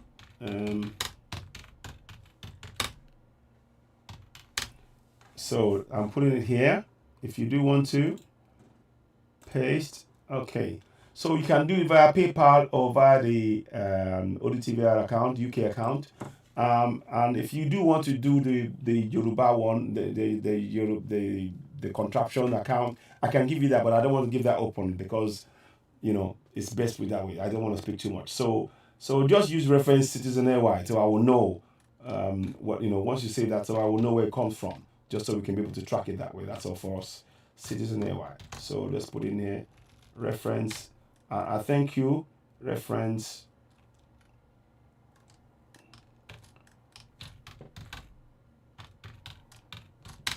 AY, Citizen AY, swim. So yeah, put that, yeah. 3,000 meter swim, because that way at least I know it's to do with that discussion, so I know. So there we go. So there you go. So Mike Arrow, thank you very much. So you have it there. Whatever you can do, we do appreciate you. UK account, PayPal, whatever you can do. Those of you who want to donate, if you do, I've just put it there for Mike Arrow on YouTube. Thank you so much for watching. I appreciate you all for supporting. We need your support. What we do here takes a lot of time, a lot of effort to research this out and bring it to you, because you see, it's got so bad. What we are faced with is so bad that to wait around and say, oh, I'm only going to have a seminar and I will charge this person and I will charge that one. We need to be giving that information out now to address this thing, because we have been oppressed for so long in our own land and we don't know the worth, the value of what we have, that we simply need to do that now. And that's why we're doing what we're doing. If you do, so, I've just put it there for my, so let me just make sure, Mike Arrow on YouTube. Thank you so much. So I'll post it. I think anyway, I've got it on there. So let me put it on here for those who may want to post. If you want to donate, reference 3,000 saying, please donate if you can. It does, it does help, to be honest with you, because there are a lot of things on ground that we need to be doing. This information needs to reach every city, every town, every village, because that is, once you realize that, I'm telling you, the churches and the mosques will die a natural death. Because when you realize that you have the solution underneath your feet, the reason why they're going to the church and the mosque is they've been made to believe that that's where the solution is. Your salvation for them. They program you to believe that your salvation to your problems lies in going to a church and praying 24/7, going to a mosque, when it's actually beneath your feet.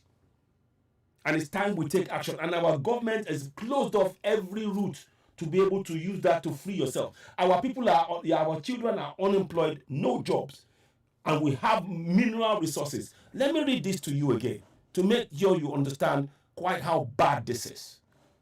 I want to sleep, but it bothers me. I can't sleep because I realize the damage that has been done. And when you realize that, look, the mining industry in Nigeria, mining minerals in Nigeria accounts for 0.3% of the GDP.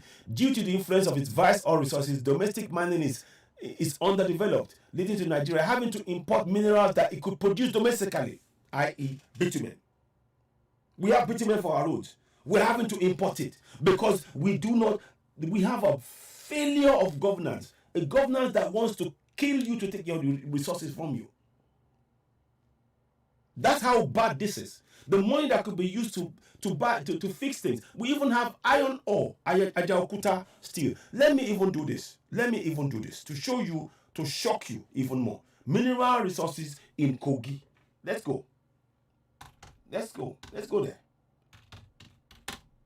And you'll see what you have in Kogi.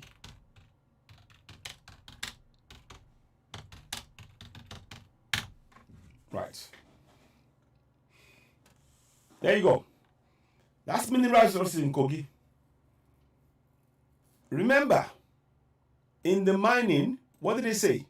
Let me show you in the mining, what it says in mining. It says here, mining, iron ore, salt or iron ore. We import iron ore. Yeah? Now, in Kogi, we have iron ore, but we import iron ore. Imagine if we were using that to create, we were mining it to create the steel we need in our industries, for our cars, for our homes, for our buildings, for all of those things. That's jobs, isn't it? You create jobs, education. You will have a natural training from school to people who will be mining the iron ore to make it into steel rods, to make it into things that can be used for our industries. But look, there's no need for unemployment in our nation, in that contraption. That's why we need to go our separate. I'm just giving you, look, coal, iron ore, dolomite, feldspar, tar. They've got tar for the roads, bauxite, limestone. Look, the impoverishment that we are in contraction Nigeria is an engineered impoverishment. And it goes back down to this fraudulent thing here. 39, mineral mines, oil fields, mining, geographical survey. Look, yeah, anyway, I hope you all, I'm sure you're all with me, but like I said, I find it difficult to sleep when I realize what has been done to us. We've allowed this to happen, and collectively we can fix it. But do you have the will to stay the course? Ask yourself that question. I do. That's why I'm asking for people to support. So, please, whatever, if you do make donations, text me the screenshot on the 44739958006. Text me so I know, and I thank you all in advance. Whatever you can do to support. We need those funds, and I will be swimming on the 22nd of August, 2 to 4 p.m. 150 laps. I'm committed to seeing Yoruba Nation rise like the phoenix. It will rise, and nothing will stop it. Nothing. Likewise, Biafra. Likewise, Middle Belt. So, yeah. So I'm just giving you context anyway. So when you now understand, you see gemstones, you see salt, iron ore. See, that's salt. We are importing salt. We are importing iron ore. We have oil. Tin. You see, it says here, major producer of tin, columbite, coal. Oil was discovered in 1956. And since then they've just sat on us. And it is time that we wake up.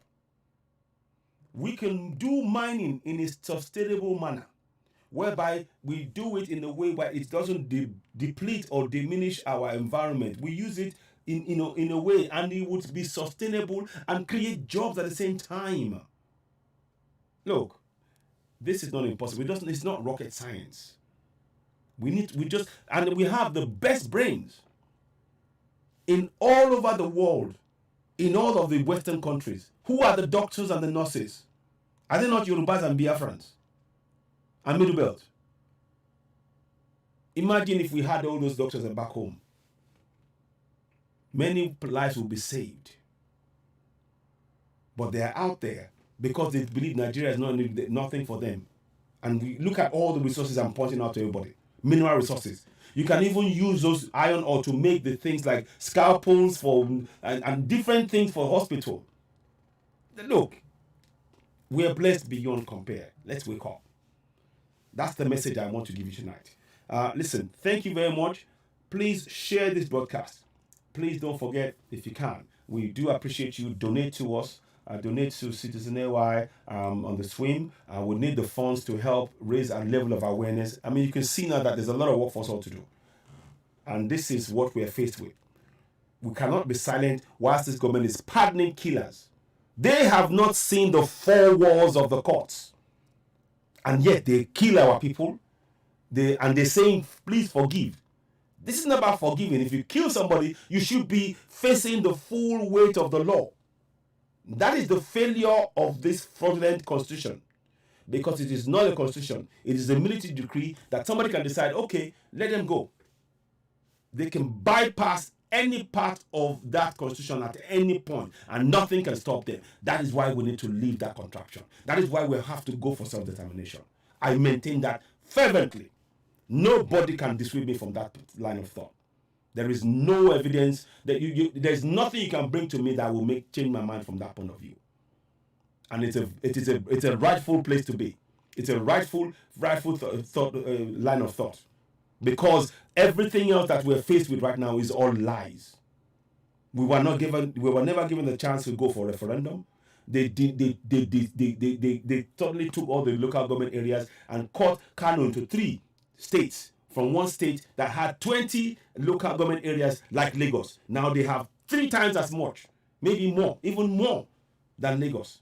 And they've used that to now control the National Assembly. And they tell you, go and win the elections. You can never win an election. It's a fraud.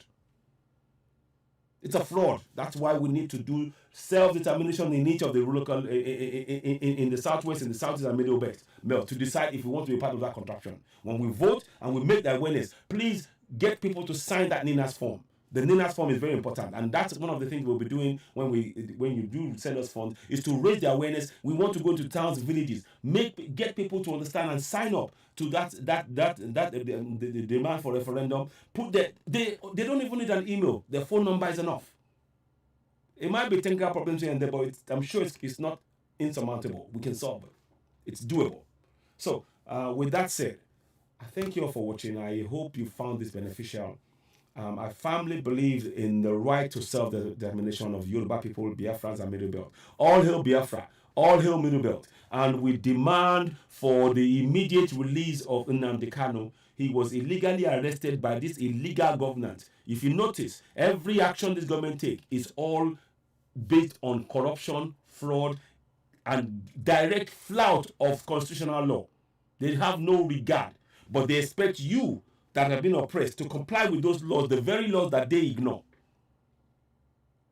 They had no right, there was no right for to go and arrest a British man in Kenya. They took him here illegally with the support of the Kenyans, and they have a lot to answer on that one. So we demand for, I stand with Nnamdi Kanu, I stand with Oloye Sunday Igboho. He was only speaking up for the right of the people of Yoruba land to have their own land, to go for self-determination, to stop being killed by Fulani herdsmen, Fulani terrorists in the land every day. Farmers, particularly. Dr. Aborode, was killed by Fulanis, and they've walked away free. I ask you again, tell me, show me one Fulani that's faced a death sentence, that's been killed or jailed for killing farmers in the south. You won't find any. This is what you see happening to these people. This Fulani terrorists, they are being pardoned, and they are saying to Nigerians, forgive us. And they're going to, they're going to kill more. They go and kill more Southerners. Time is up for us now to wake up in the South. We have the right to self-determination. We have the right to protect ourselves. We must clamor for self-determination. Go for what do you call it? It'll come to me in a minute now. Referendum. Go for a referendum, and we must do that. And we do not wait for that right for referendum. We're not waiting for a government that's killing us to demand it. A government that is killing us and putting our lives in danger does not deserve us asking it if we can go for a referendum. We are going for the referendum because of the killings that they're carrying out on us every day. Look at it here. Don't take my word for it. I don't speak nonsense. I don't waste my time with nonsense. I talk about facts. They just say there's a wipeout of the Miango chiefdom. That's what the locals are saying. The special task force is accused of acting on an order to wipe out the Miango chiefdom. They are given an order to wipe them out. The military government. And you're here telling me you believe in one Nigeria. Please wake up. You better wake up from that nonsense. Ladies and gentlemen, thank you for watching. You've been watching Citizen AY, the platform where we speak truth to power. Please, once again, whatever you can do, if you can donate to us to help Citizen AY, I've just put the reference like I put down there. I'll be doing the swim literally 2 Sundays from now. I need your help. And also because what we want to do is we want to make sure that we swim and give something of ourselves to make sure that we bring about Yoruba Nation, Biafra Nation, Middle Belt. And also, please, I'm asking you now, on the 23rd of August, we're going to have more discussions about this. Let's do the sit at home. I'm going to encourage more Yorubas to actually, let's work out a plan how we can do this sit at home. Because the killings are just, we're not being protected. Why should we continue to believe in a government that's failing to protect us? And please also, I've also heard that they're planning to give something called youth empowerment, whereby they're going to give people money for them on condition that they do not come to support Yoruba Nation, Biafra Nation, or Middle Belt. They're calling it youth empowerment. It is an inducement to stop people from standing up for their right for self-determination. Don't fall for it. Do not fall for it. This government, this is all they know. They will try and give you the money they give you is a down payment for the suffering you will get in the coming months, years, and maybe decade ahead. Don't fall for it. Don't fall for it. Go for self-determination. It is your right. They've denied you long enough your right to referendum, to decide what kind of rule of law you want to govern you. They denied you that access, and it is time for you to reclaim it back. Ladies and gentlemen, you're watching Citizen AY, the platform where we speak truth to power. I thank you all from the bottom of my heart for watching, for sticking with me this long. Let's do this again. I've been in touch. Please continue to follow us. Subscribe to Citizen AY on YouTube. It is really important you do that. Give us a thumbs up. Subscribe. Hit the notification button so that we can continue with our broadcast. Facebook are playing games with us. We will just have it as a platform. If it works, it works. If it doesn't, it doesn't. We are moving and gravitating gradually towards YouTube on Citizen AY, setting on Citizen AY. And again, we're grateful for those who are subscribing to us on YouTube, on Oduduwa TV Radio. Please subscribe to Mobile Alano, or subscribe to Lady Best Akede Yoruba, and subscribe to Citizen AY, and continue to help. Please, whatever you can do to donate to help us and to help with the ODTVR movement in raising the level of awareness. There's a lot of work for us all to do. There's a lot of work. And we've been lied to for so long. And I want our people to understand that we are one of the richest people on the planet Earth. Bar none. I'm not just saying this. Go and look at the evidence. I'm showing you the evidence. We are one of the richest people on the earth. Bar none. You can quote me on that. But until we understand what we have, we can't take the steps we need to take to reclaim it back. Self-determination is one of the first steps via referendum. We must take those steps collectively. We can't do it alone. I can't do it on my own. No. But when we stand together as a core community in the Southwest, Southeast, and Middle Belt together, no force on this planet Earth will stop us. Remember I said it. No force on this planet Earth can stop us. None. But we need to stand together first. The minute we stand together, it's game over for them, and they know it. That's why they're trying to keep us divided. We need to stand together, Middle Belt, Southwest, Southeast, Yoruba land, Biafra land, Middle Belt. We stand together and we go for self-determination confidently. We have the resources, we have the talent, we have the combination of those two together. We will be the best place on planet Earth to be. Bar none. You can quote me on that. Thank you for watching. You're watching Citizen AY, the platform where we speak truth to power. Thank you and goodbye.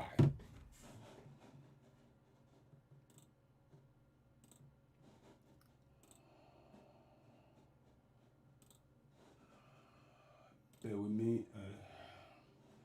I'm not sure where the things are, but I'll get there in the end.